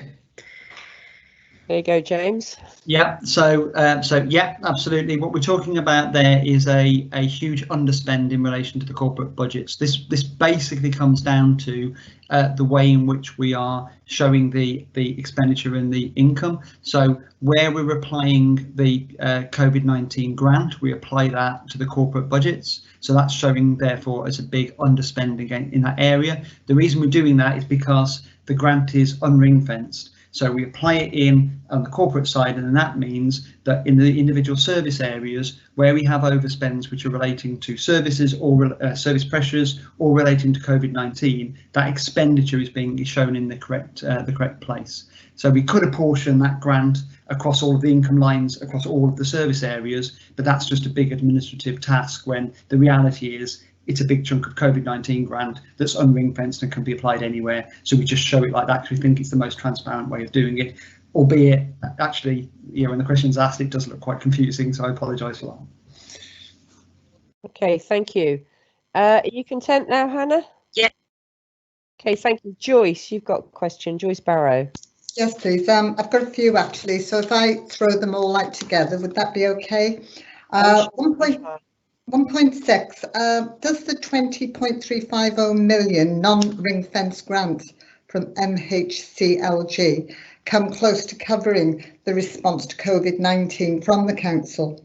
I note we may be able to claim 5.447 million for loss of sales, fees and charges. Next question is in 1.7. The general fund balance as of March 2021 would be 17.315 million.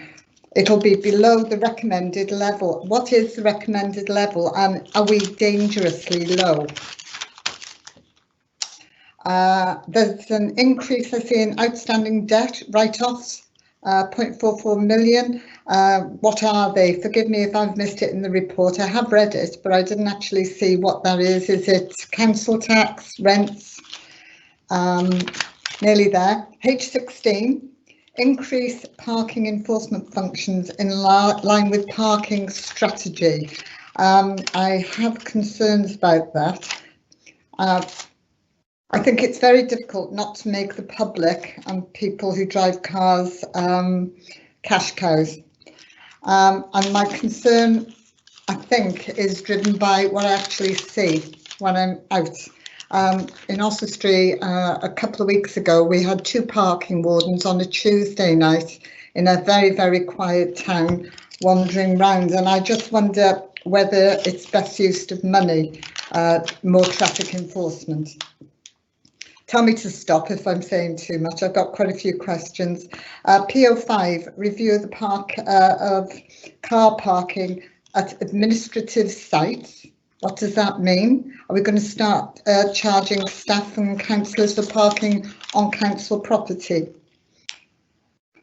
Last but not least, transformation. We've been told with the new IT systems and everything, and this comes up year after year, we're supposed to be making lots of savings because we don't need as many members of staff. How has that progressed? Has it progressed, or are we still employing the same number of people? Thank you. Thank you, Joyce. Usually we have Michelle Leith to answer the transformation questions. Is Michelle actually with us today? I don't believe she is. I can certainly answer the other questions. Mark may want to answer the couple of questions around car parking and parking enforcement. Andy may want to come in on the IT systems and the new ways of working. But if I start at the beginning, if you're okay with that, Chair. Yeah, you start, and then I'll get Mark and Andy in. Yeah, thank you. Okay, so initially the first question was around paragraph 1.6, which was the £20.35 million grant funding. So at the moment, absolutely, there is estimated another 5.447 on top of that, which would be the funding that we'd receive in relation to loss of income. So together, that gives us getting close to £26 million worth of grant funding. They're only estimates at the moment, but that's where we stand. In relation to our expenditure in relation to COVID-19, that later in paragraph 1.6 talks about a figure of about £26.4 million. So at the moment, we would expect there to be a shortfall based on those figures. However, there is also some furloughed staff and other grants that have been applied for, which will have to offset that. So earlier in the year, around the sort of April, the March-April time, we were really concerned because we could see, well, it was very difficult to estimate where what the impact of COVID was going to be and how that would impact on services. We'd got locked down and we were losing income across all of the areas that we'd normally be losing income. And at that time, we had £9 million worth of grant that had been applied to us from the government. So all of our efforts were on pointing out, and this is across the country, pointing out that there was insufficient funding being provided by the government.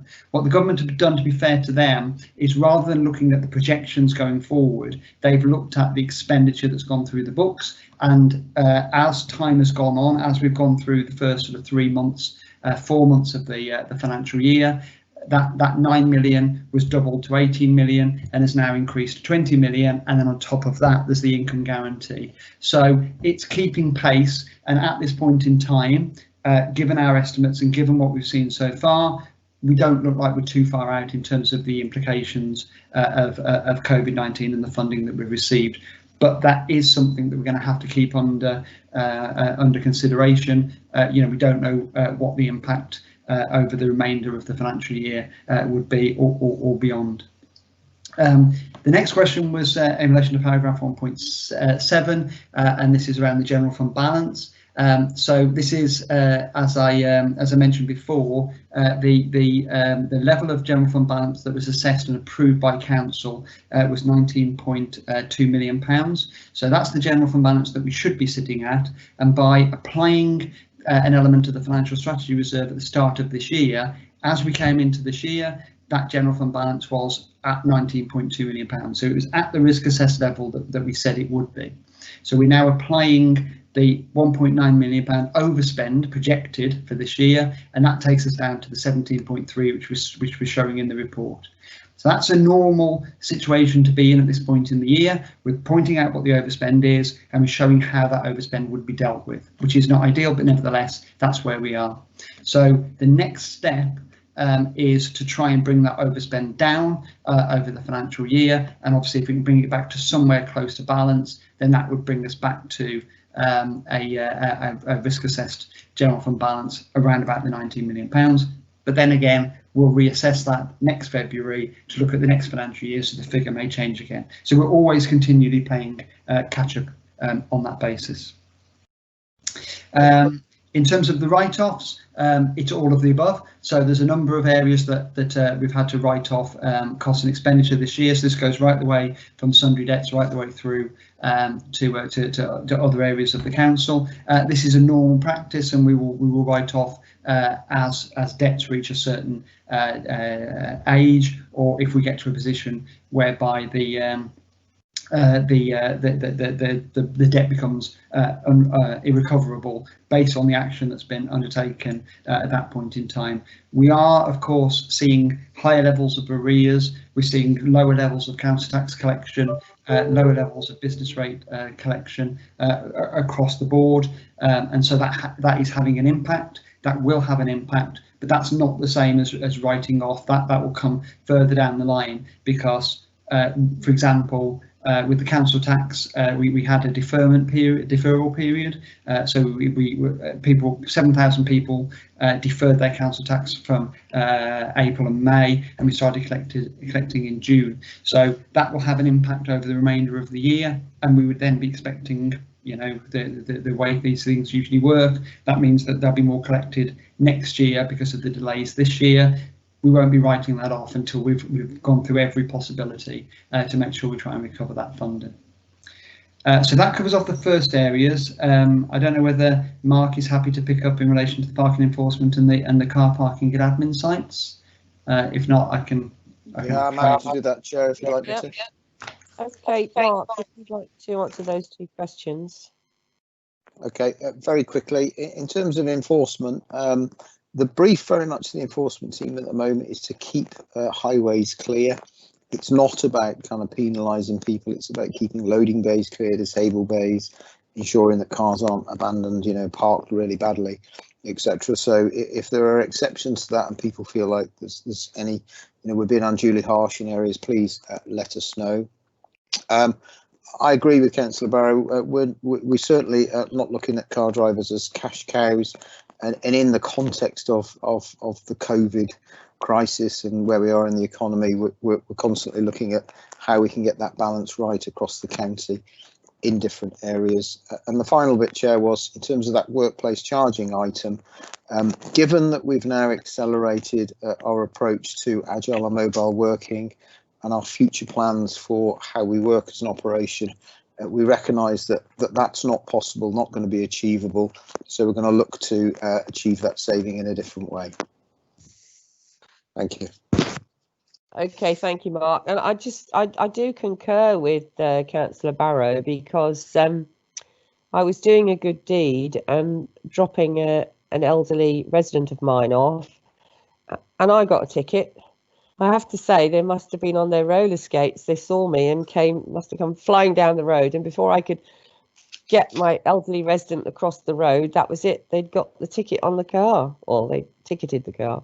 Anyway, okay, so Andy, would you pick up the last part of the question, please, about the digital transformation?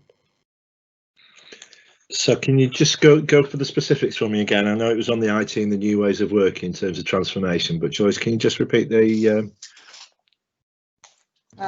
Yes, I can. I must apologise if you can hear a lawnmower outside. There's someone cutting our grass and it's very loud.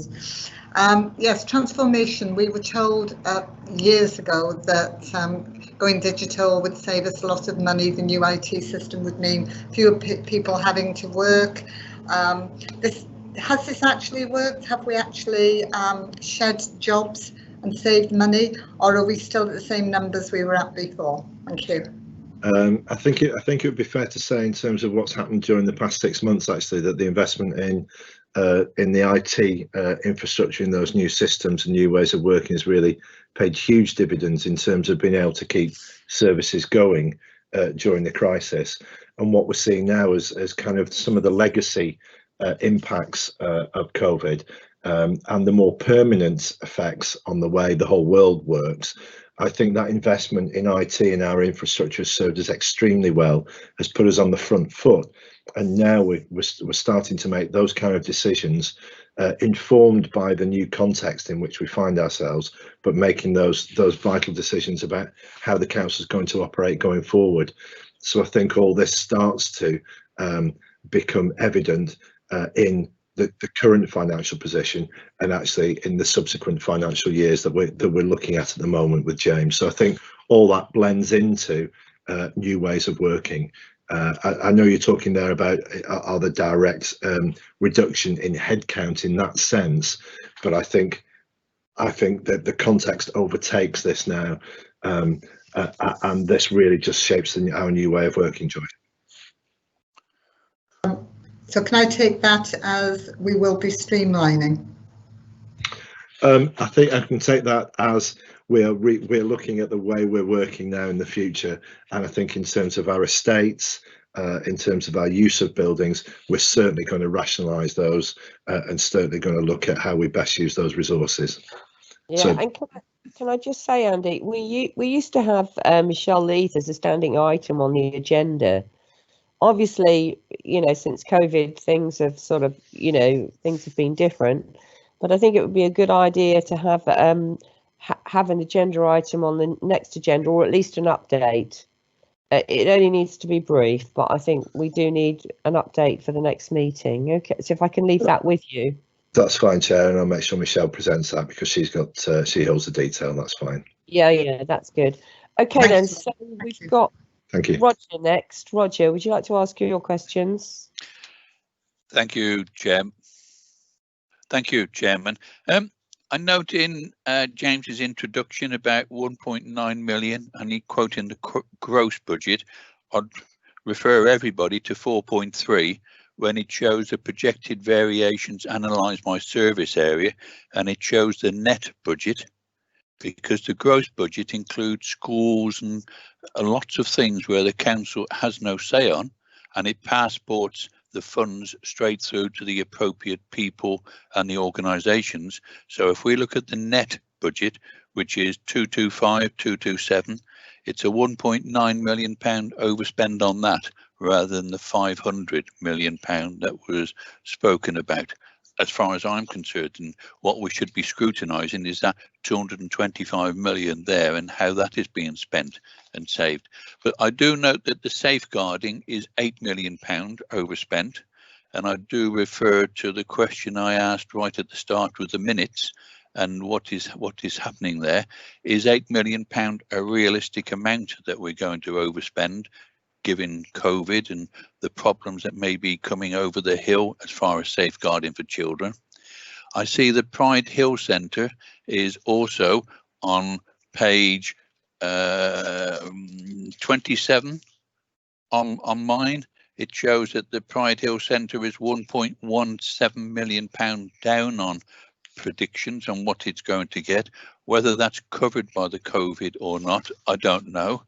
But there's some which are maybe outside of the COVID grants that we have from government. But then to come back to page 2 and the 1.7, the key issues, I see on the 4th bullet point, management action across all areas of the council is now required to attempt to bring the budget back into balance as far as possible. And then without management action, there is a risk of an underlying overspend of nearly £6 million. So we're now into September, 6 months into this financial year. So if we need to regain that £6 million, we've only got 6 months to get it back. I know it's Q1, but how far have we got down that amber route, which is being delivered so that we will not reach that £6 million overspend? And then I have another couple afterwards, Chairman, if you want to leave it there. Okay, thank you. I mean, I think as I think it's semantics, the first point you made, because I think actually the financial team ought to be congratulated, because however you look at it, whether you take the 225 million or the 570 million, the fact of the matter is the variance is less than 1%. So I think it's rather ungracious to be questioning him on that. But James, if you'd like to answer the rest of the questions that Roger's got, please. Yeah, that's fine. And to be fair, this is not in any way congratulations to the finance team. This is the local authority that's keeping within its budget. It's down to the services that deliver that. Against the net budget, it's 0.86%, still below 1%. And I suppose the important thing is that I accept Roger's point in relation to the gross budget, but the other part with the gross budget is there are elements of that to which we do not have control, yet we are held to account, such as housing benefits payments, etc., loss of housing subsidy, and all these areas which get lost if you just look at the net position. So I think it is a valid comparison to say, in last year we were overspent on housing subsidy payments by over £500,000, which the government are not funding us for, and which we had very, very little control over. And you'd lose that if you only looked at it from the net position. So I do think it's a reasonable comparison. In relation to the overspends, particularly the item that's picked up in relation to children's safeguarding. So children's services is showing an overspend of 8.5 million compared to a budget of 53 million. So that's a significant level of overspend. So there's a couple of things within that. Firstly, it's not all about children's safeguarding.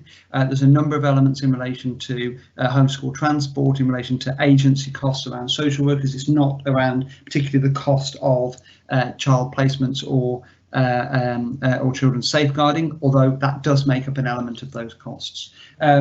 Do we think that that's going to continue or to grow? At this point in time, we are trying to put an estimate together which is based on what we believe is a reasonable representation. It's certainly not worst case, but it's absolutely not best case. An expectation of where we think those costs around safeguarding would go over the remainder of the financial year. That's why that figure is at the level that it is. I think that's I think the service managers and I think the financial business partners would stand behind that. I just apologise if my dogs start barking in a second, but somebody's just coming to the door.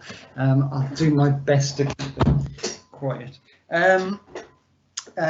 In relation to the Pride Hill income, so yes, we do know, and again, I'll invite Mark if he wants to come in at this point via you, Chair. But Pride Hill Shopping Centre, yes, the shopping centres have seen a reduction in income. We've seen that across the last couple of financial years, and I think given the COVID position, that is, that's what every retail shopping centre and high street is seeing across the country. Are we receiving grant for that? Well, it's a yes and a no. In terms of the loss of income, the sales fees and charges, that £5.5 million, that is not eligible to fund commercial loss of commercial income.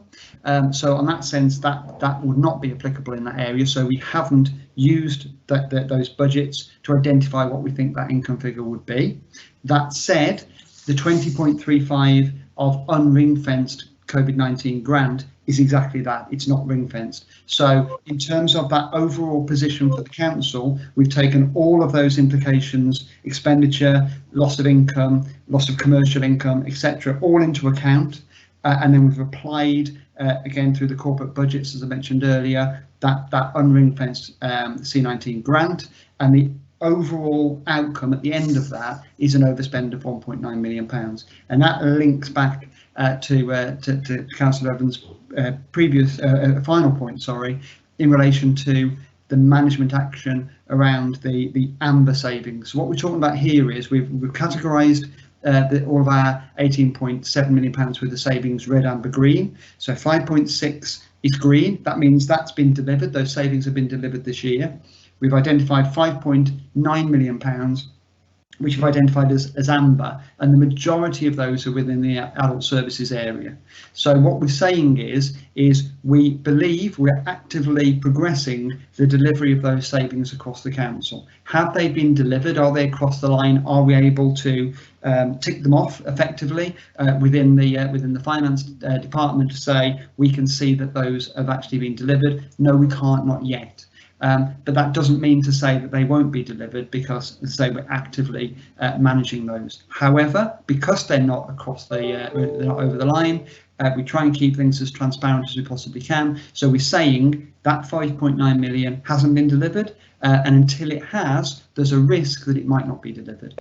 And then in terms of the red savings, we automatically assume they won't be delivered. But the reality is that actually we are working to and hoping that some of those red savings could be turned around. That might require a change in the external environment, changes in relation to markets or lockdown or whatever that might be. But nevertheless, we're trying to progress those.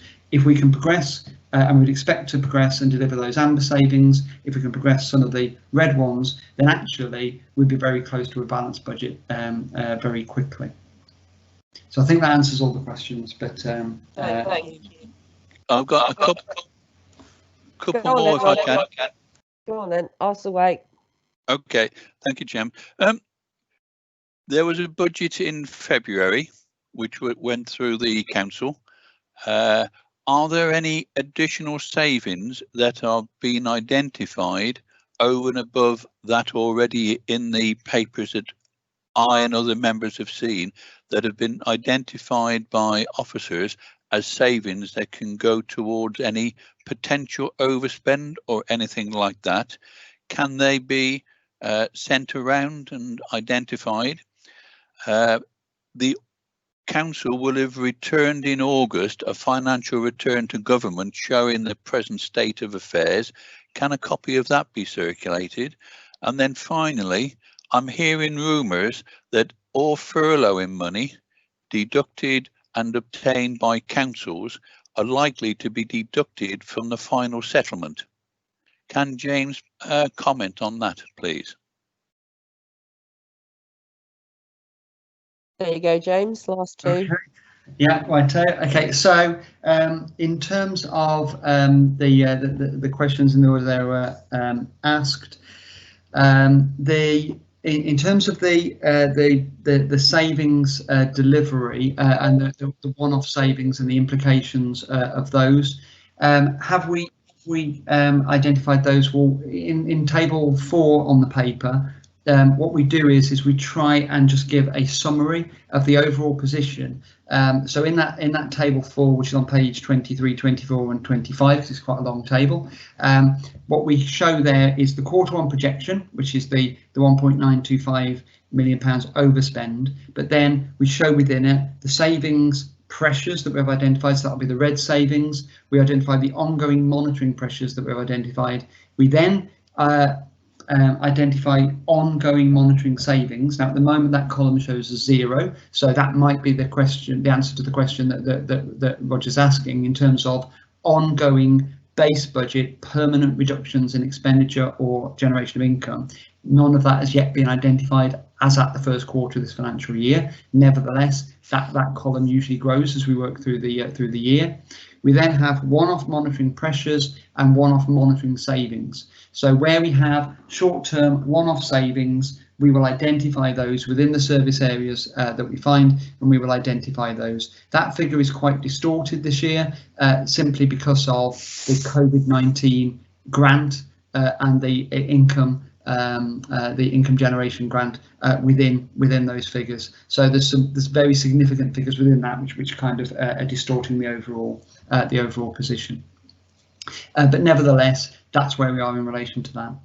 In terms of the furlough and the implications for that, I can't comment on that at this point in time. There are all sorts of things that are being talked about at the moment. What we're waiting for is a spending review, which is due to come out in around about November, we believe. That will show the overall position in relation to funding for next financial year for the public sector as a whole, and then shortly before Christmas we'd expect to see the draft settlement, and that will show the position for Shropshire Council. So it's not really until we get that position, and even then it will only be draft, that we will know whether those sorts of areas are actually going to come about. Hopefully that answers the questions that are asked. Okay, are you content now, Roger? I'll accept the answers that James has said, but yeah, I understand it's Q1 figures. It's only 3 months into the year, but every month the council sends in a return to government on the COVID and all the other expenses. There will be one sent in August. This is the first 3 months to give an indication of where we are. Can the August return be circulated, please? Through you, Chair, the next return is due to go in at the end of September. They haven't been quite monthly. I think the last one went in, I think it was towards the end of July, but I need to check that. The point being that the final July return was the last one that went in, didn't pick up on the sales fees and charges implications in the same way that the September one will. So in terms of circulating the information, I don't have a problem with that, but I can circulate the previous ones if that would be helpful. But the September, which is being worked on at the moment and will be submitted literally in the next couple of weeks, will probably provide a much more accurate position rather than historically, which we know has changed. But if councillors wish to see that, then I can certainly circulate it. If I can, Chairman, September's fine for me, if that's acceptable. Yes, what I was going to say was yes, because it seems to me that it makes sense to see the September one as well. So is that okay, James? If we may as well see them all together, or do you want them piecemeal? Yeah. If we send through the September one, that will show the position for, if I remember correctly, that shows the position for each of the months to date, and then the latest position, and then the projection for to the end of the financial year. It's not the most user-friendly form. I'll send it to you in the anticipation that I'll then receive a shed load of questions if anybody reads it. But nevertheless, if you want to see it, I'm quite comfortable with you having that.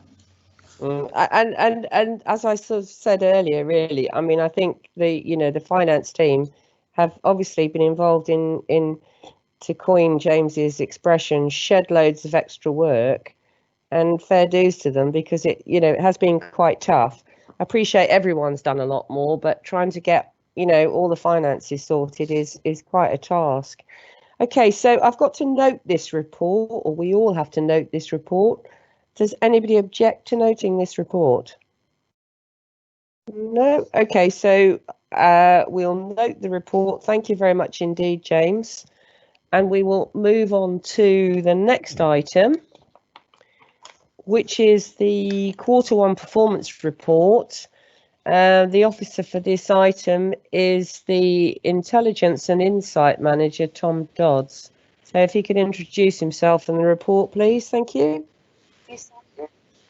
Hi, it's my name is Tom Dodds, and I'm the Council's Intelligence and Insight Manager. And this is the Q1 performance report. So what I intend to do is I'll just give a sort of, I guess, an overall feedback, and then move to take questions. And obviously, as ever, I've got colleagues who are in attendance who will be able to get involved as well. So I think, in summary, the key consideration for Q1 has been the impact of COVID-19 and the lockdown, certainly on the services that the council provides. So there's been direct impact on services such as Theatre 7, the old Market Hall, libraries, leisure centres, all of which have had to either close or change the way they deliver services. So we include in the report some examples of how libraries have changed the way that they are engaging and reaching out to their communities, including virtual Lego clubs, libraries at home, and they created a new set of web pages giving people access to different resources. And also, I think they've had a big increase on the loan of ebooks as well. So there's good evidence of how services have evolved. And also, there's a number of essential services that were maintained throughout the period. So curbside collections, schooling for vulnerable children and those are key workers, the social care services, to name but a few. So there are good examples of where that's been maintained. Andy alluded to this earlier, and this has stolen my thunder a little bit, but I think one of the things we have seen through this is the role of support services contributing to keeping the council going as well through the period. So certainly if you take a view of our IT staff and our IT services, very quickly there was that move to be enabling 2,500 plus members of staff to work differently, work from home, and yes, I think it does evidence the return on investment, or the value of that investment into the infrastructure and the digital technology, which has helped that take place.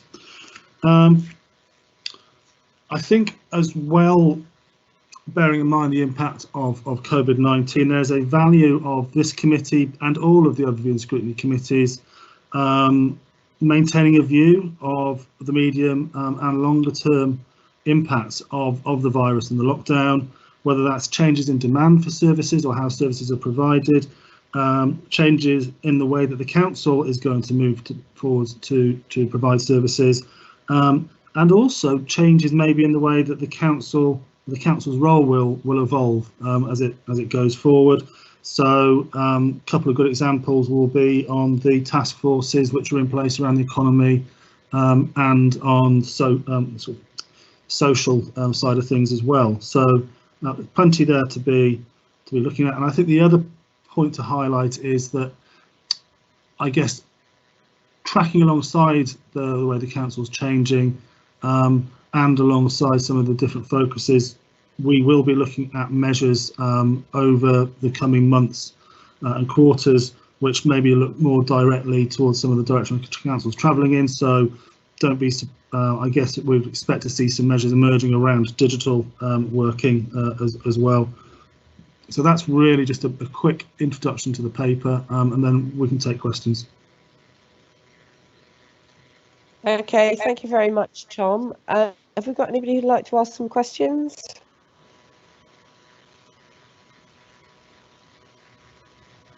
No questions. Oh, hold on. Yes, Hannah. Hannah, would you like to ask a question? Yes, thank you. I had a few comments.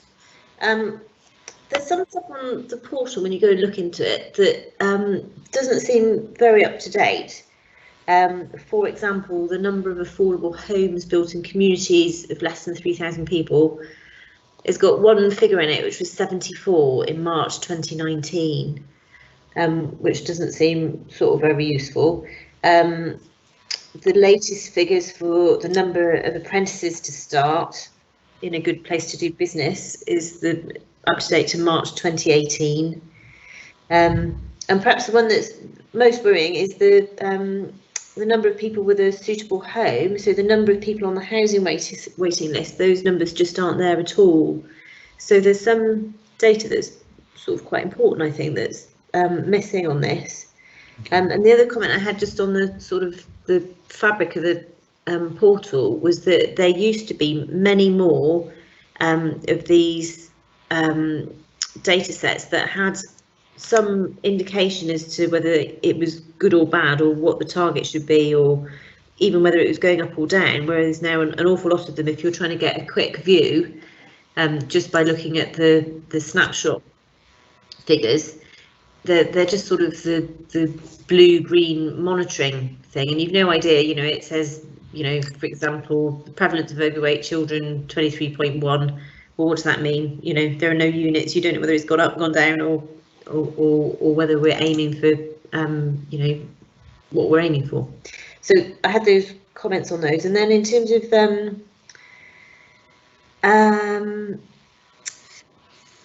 as you know, I often comment on how this is monitoring our environmental performance, and so I just wondered whether in your council section of this, where we have a gross budget, would that be a good section also to have the council's carbon budget, and when might we be able to see the council's carbon budget on this portal and our performance against it? Okay, thank you, Hannah. If you'd like to take those questions, Tom. Thank you. Okay, so certainly what I will do is I'll go back and I'll follow up on the comments around the portal in terms of the figures, which, you know, you're right, do sound out of date, and try and find out whether we've got anything more up to date which should be included in there. In terms of the inclusion of more environmental measures within that, I again will follow up on that, but I think similar to my comments around digital, that certainly is a direction of travel for the council, and the development of the whether it's carbon reduction strategy, the climate change work which is taking place. We should be able to incorporating more measures around that as a priority as well.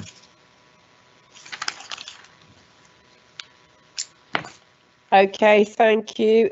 Have you finished your questions, Hannah? There was just one other that I think is the satisfaction with highways and transport, which is generally just pretty lacklustre and below national averages. I think that needs a bit of looking at. Okay, thank you. Thanks. Roger, you're next. Thank you, Chairman. And it's where I was coming from right at the start of the meeting, and that's a claimant count, especially for young people. Looking within the portal at the chart, I see the 18 to 24-year-old has actually is almost a threefold increase in the last few months. Has that increased since June? Because that's the latest figure that's here that I can see. But to go up to around about 2,000 from around about 600, looking at the chart, I don't know if those figures are correct, but it has to be of concern, I think. Is there anything that we can do, and are those figures correct, and are they continuing to climb? Mark, I don't know if you want to come in on any of this as well, if you're still on, but yes, I think the numbers I would describe as plateaued after about June, but they do remain high, or at that level. Okay, so Mark Barrow, would you like to say anything? Are you still on? Yeah, sorry, Chair. Yeah, I am. Yeah, I'm here. I was just unmuting. Roger, as you said, raised this earlier. I mean, in terms of job seekers and people looking for work, Chair, just to give you the full context, in January we had 3,288, and then July that was literally just shy of 8,000 at 7,913. And universal credit claimants was, we started the year at 4,666, and we've now got 11,432. So we've seen very sharp rises. That reflects broadly the makeup of our economy and our rurality. Roger also did on a previous item flag where Shropshire sits, and the Bridge North and the Ludlow areas for DWP feature second highest across the whole Midlands, which just recognises the vulnerability of our visitor-related economy and the rurality of that and the dependence on the services in those areas. So there's lots of focus going on in that space, and that's partly what the Economic and Social Task Forces are working with partners to try and understand. The level of apprenticeships has been impacted. It's been very difficult for new apprenticeships to kick off this year. There's a range of initiatives that we're working on at the moment to try and mitigate that impact on young people. I think you're right to highlight, Roger. You know, getting off to a good start in life and social mobility is fundamental. So that's one of the things that we're looking at, and we're working with both the colleges in terms of looking at getting flexibility on how they can use their money to support apprenticeships a bit more flexibly, and also trading of apprenticeship levy. So effectively various people exchanging kind of surpluses and deficits to promote more apprenticeships. So there's a whole stream of activity there, Chair, that we're looking at. In terms of overall numbers, Roger, since July, they've dropped back a little bit. It peaked in June. However, the Chamber of Commerce are saying to us that as furlough finally tapers out, they do expect more Shropshire businesses to be making more people redundant. We don't know the full extent of that yet, but that's something that we're alive to and focusing on. Okay, thank you, Mark. I've got Lee Chapman who wants to come in. Lee, are you there? Yes, I am, Claire. Thank you. Although I have the irony won't be lost on participants at the meeting, but I've had connectivity issues at home, so I have now managed to get into the meeting.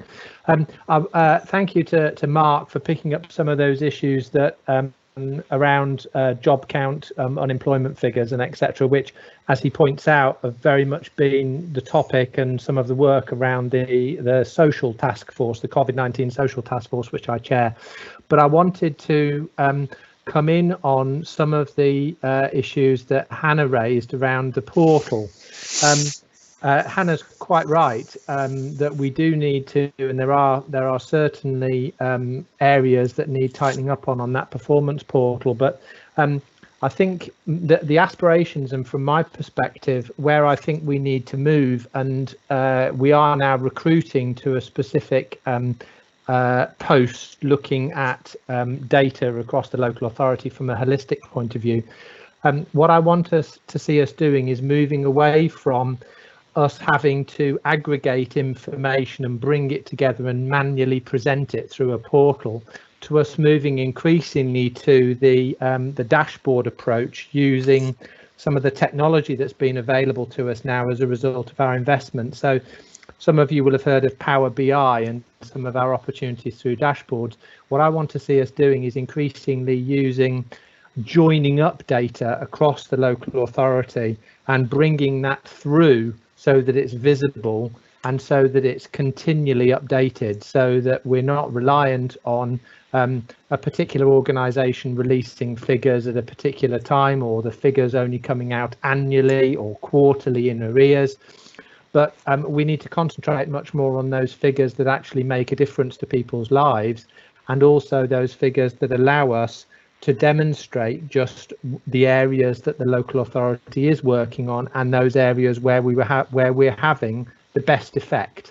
And I think increasingly that's going to be very important. We need to understand how we best deploy our resources to best effect, and certainly I'll be making sure that work carries on around that space, around use of data and performance. Thank you.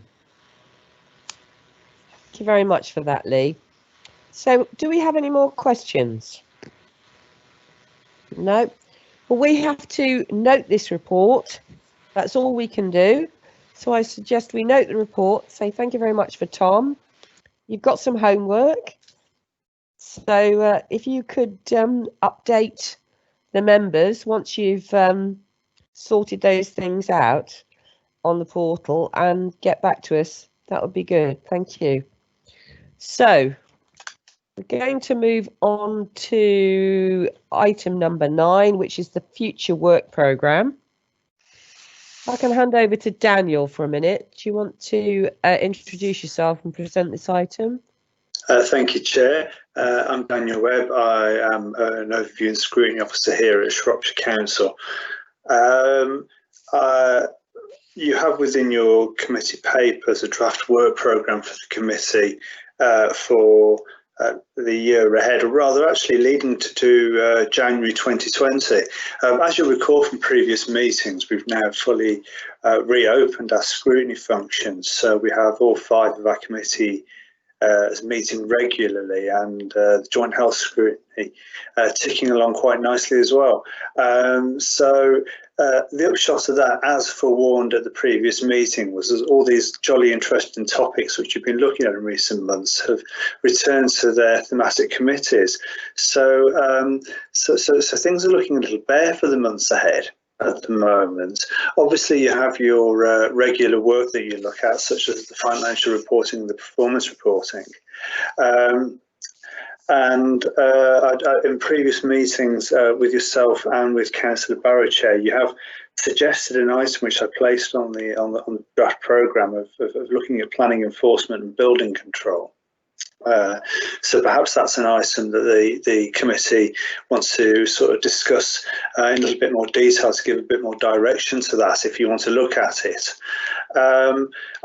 If the committee wants to look at more of the sort of routine documents that it might sort of consider as part of a performance management committee as well, it could always look at the council's risk register and its forward plan of future meetings on a semi-regular basis, perhaps not as regular as the performance reporting, but that might provide a different perspective to the council's to the committee's remit to look at things in the round.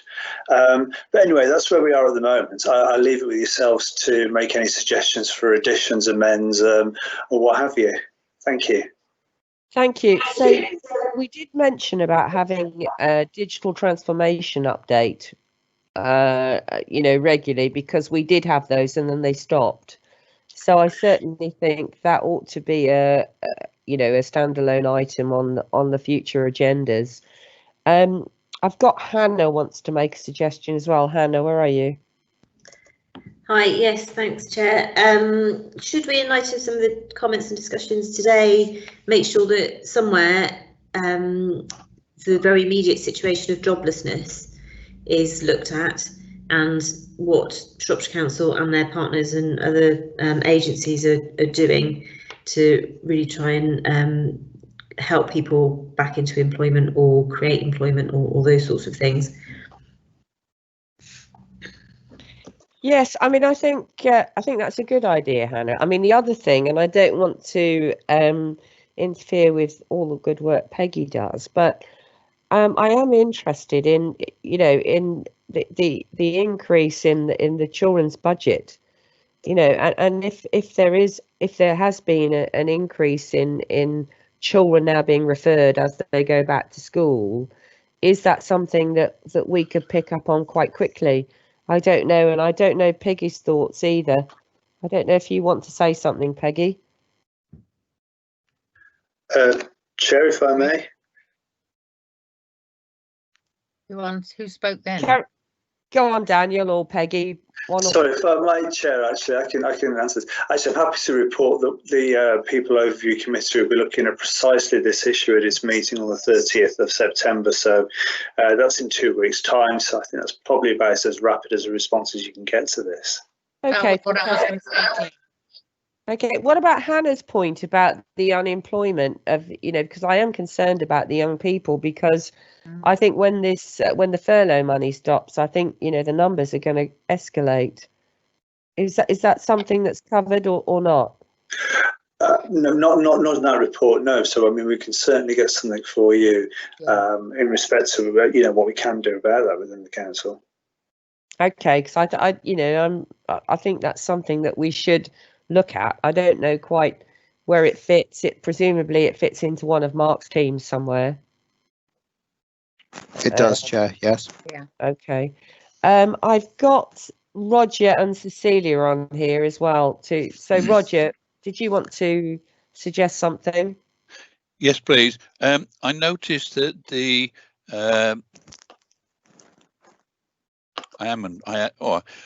noticed that the Q2 financial report is not due until January next year.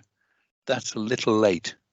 If we're meeting in November and it's looking at the finances for the second quarter, which end in September, I'm sure that it could be fitted into the November meeting to look at it then, because we're heading towards the budget for the new year. So we should, as a scrutiny committee, be more aware of where we are with COVID or anything else that is going on. So the November one should be where the written report for the Q2 finance should be going to.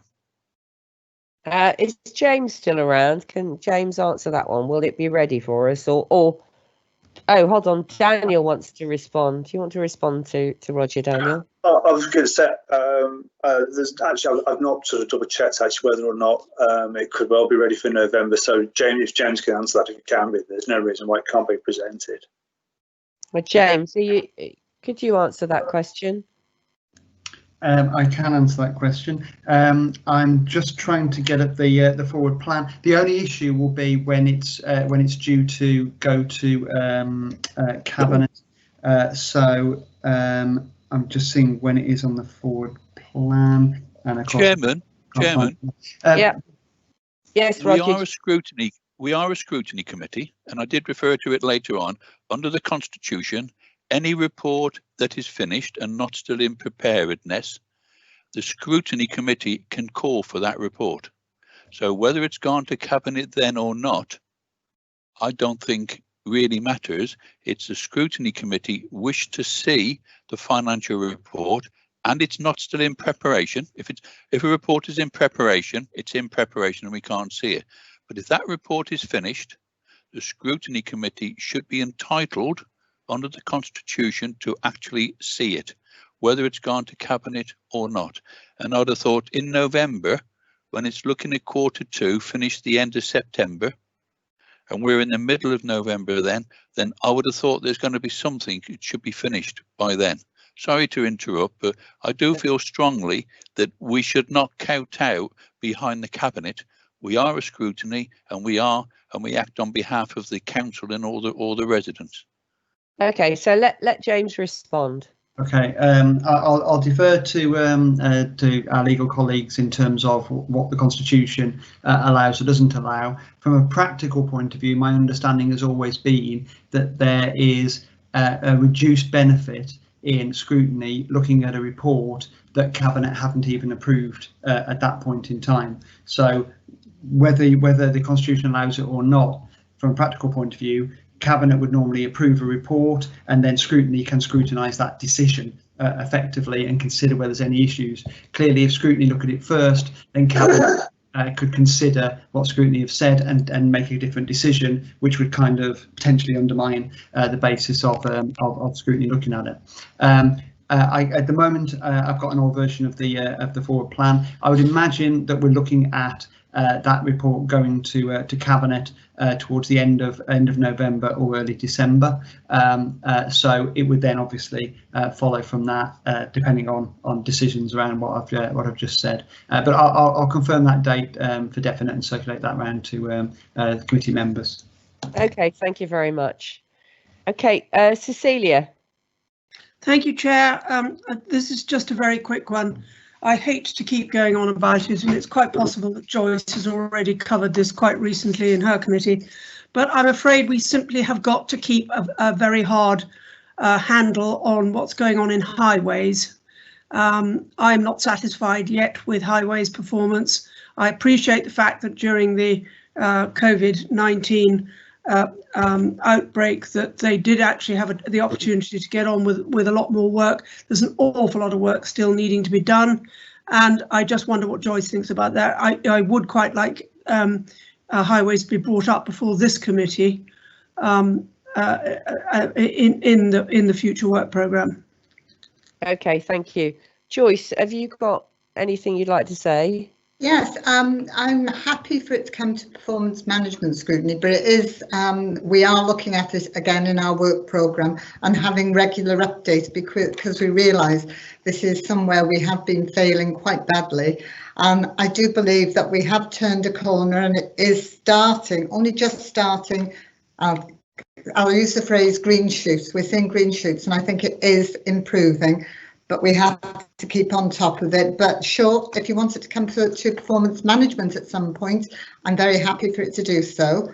I'd also like to say, if I'm just going slightly off tangent, something I would like to see on the programme is Shire Hall. What's happening, where we're at with it, because this is a big issue out there. There's different stories circulating, and I think that would be a good item at the appropriate time. Okay, thank you, Joyce. I agree with you on that. And I agree with Cecilia as well in that it's actually the actual performance of the highways as opposed to getting into the nitty gritty. Because I appreciate, they have been doing, some work. But for instance, I've been trying to get hold of an officer for 2 weeks now, and I've phoned about 30 times, left messages, and I'm just not getting anywhere. And if this is, their improved performance, well, I'm dismayed. But anyway, so I think we ought to look at the performance in general and leave the specifics to Joyce. Daniel, how's it looking now with our programme? Have you sorted something out? How's it looking? Yeah, it's looking a lot more full now. I mean, a few thoughts here. We are down to sort of look at highways performance reporting in January in the Place Overview Committee. That committee is also committed to receiving annual reporting from KIA and from WSP as well. So really, I mean, by all means, we could bring it to this committee, but we're just shuffling stuff around. Really, I mean, it sits there quite nicely, and there's quite a sort of there's quite a strong body of a sort of experience on that committee. So I'm quite reluctant to remove it from the Place Overview Committee, to be honest, without good reason. I would recommend it stays there for the time being. Okay. So what we could do is Tom's performance report. There's performance indicators for highways in that report. There are, yes. And so we could look at that aspect of it. Because, absolutely. Because that's the bit that I'm concerned about is, can we actually see the performance improving through those figures?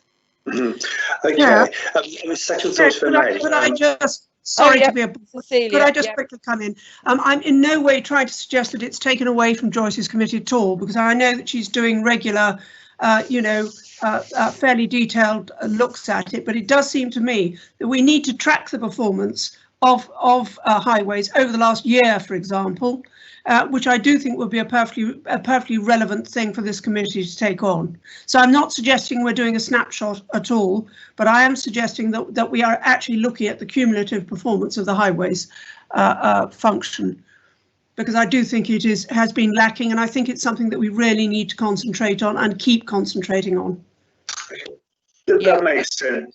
That makes sense to me, and I can certainly, moving forward with performance reporting, there's no reason why, for the time being, we can't place a section in there where we focus on the highway performance reporting that we've got and provide that with some more detail and provide a bit more narrative to some of the emerging themes on that, if you wish. Okay, so the other thing I was going to ask was, we did task and finish groups. When are we going to start doing those again, or? Look, that's a good question. I think it's down to capacity at the moment. We're in quite a stage of flux at the moment with regards to staffing on this. So I've got down in mind to bring a number of these to some sort of conclusion. The first one I'd like to turn my attention to is the Road Safety Task and Finish Group, and I've set some time aside early October to bring a report to that. I think a couple of these other task and finish groups, there needs to be a discussion with them whether they should even really continue, to be honest, and whether there's any merit in having them as sort of still on the work programme. So, but that's perhaps a discussion for one of the planning meetings that we have, Chair.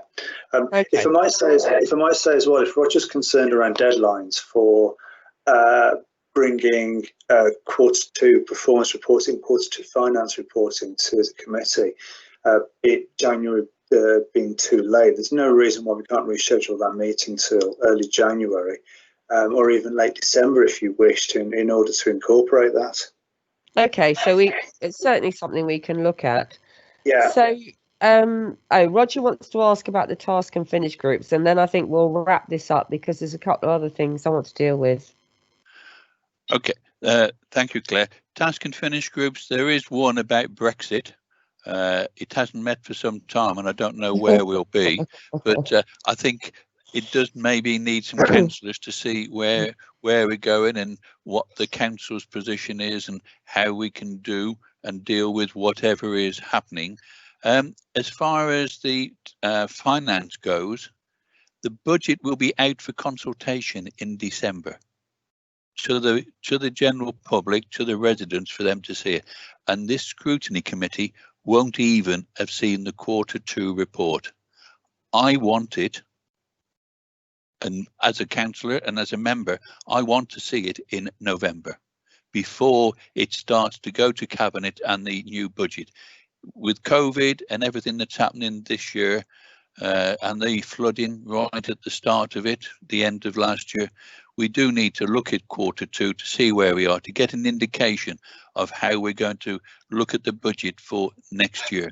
And so I'm putting a very strong argument that we need to see it, not after cabinet, not even before cabinet, but when it's ready, we need to see it. We can feed into it. We will have comments, I'm sure, to make to cabinet about the future budget.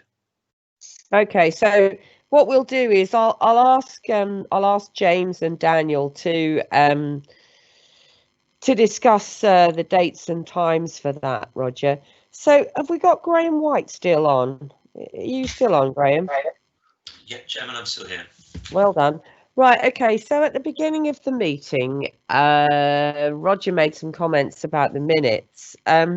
We've had this discussion before, and I think Claire Porter wrote us a note about it, and in the note she basically said what I said, I think, that that the minutes are minutes, they're not meant to be verbatim or whatever. So if you're happy to make a statement about it, that's fine. Otherwise, if you'd like to liaise with Claire Porter and she can send us a note round about that, either way is happy with me. Yeah, I don't recall seeing the note, so I'll speak with Claire Porter and get something sorted for that. Yeah, thank you. Yeah, I think that's probably best. Can I raise Claire? Yeah, Roger, yeah. Yeah, it's just there is the discussion, and there's a lot of room taken up given the presentation from officers. The actual questions that are asked by members seem to be buried in it, where there's the question there and there is an answer. And we are a scrutiny committee, not a general meeting to do anything. So we should be scrutinising. And what are we scrutinising? It's very hard to pick up from the minutes the questions that are asked by members and the actual answer that is given by officers. It's within the officer's presentation. There is also the member question time right at the start where it says there about it. It doesn't say what the question is, it sort of paraphrases it, and they are minutes, not notes. They are minutes. There's nothing there about the actual question that was asked, nor the supplementary, nor the answer that is given. I know it's on a recording at present because of COVID, but once that recording and we start meeting face to face, which hopefully maybe in the new year, if not before, we will lose all that. So the point I'm making is the recording there and we can listen to it, but when it isn't recorded and we're face to face, unless the recording is there, we won't know in the future what has been said, what has been asked, and what the reply was. So when there's member questions, the reply should be in the minutes. So should the supplementaries.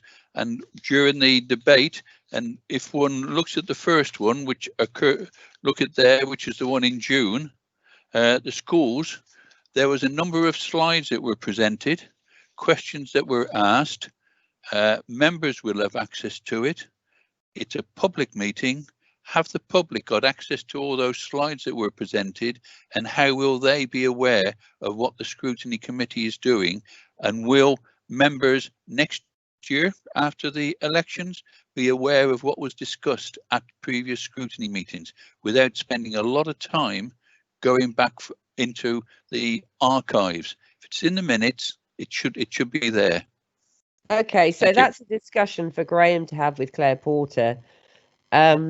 You know, I get what you're saying, Roger, especially about the member questions and answers, but let them have a discussion and they'll come back to us. And if you can email the whole committee. Yeah. One last comment, Claire, and it's for you, that you are being placed at present at reading the officer or the cabinet member's reply to the questions. Again, I come back to we're a scrutiny committee.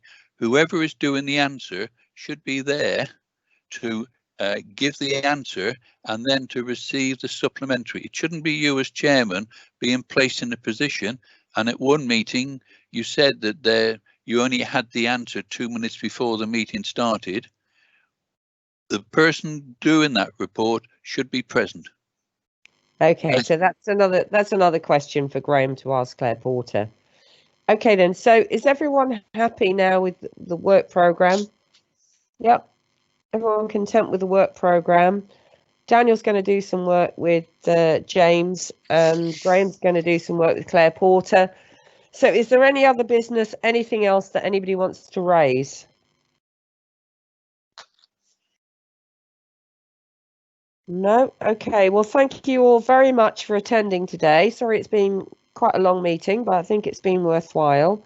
So thank you very much, and I'll see you all council next week. Thank you, Chair. Okay, thank you.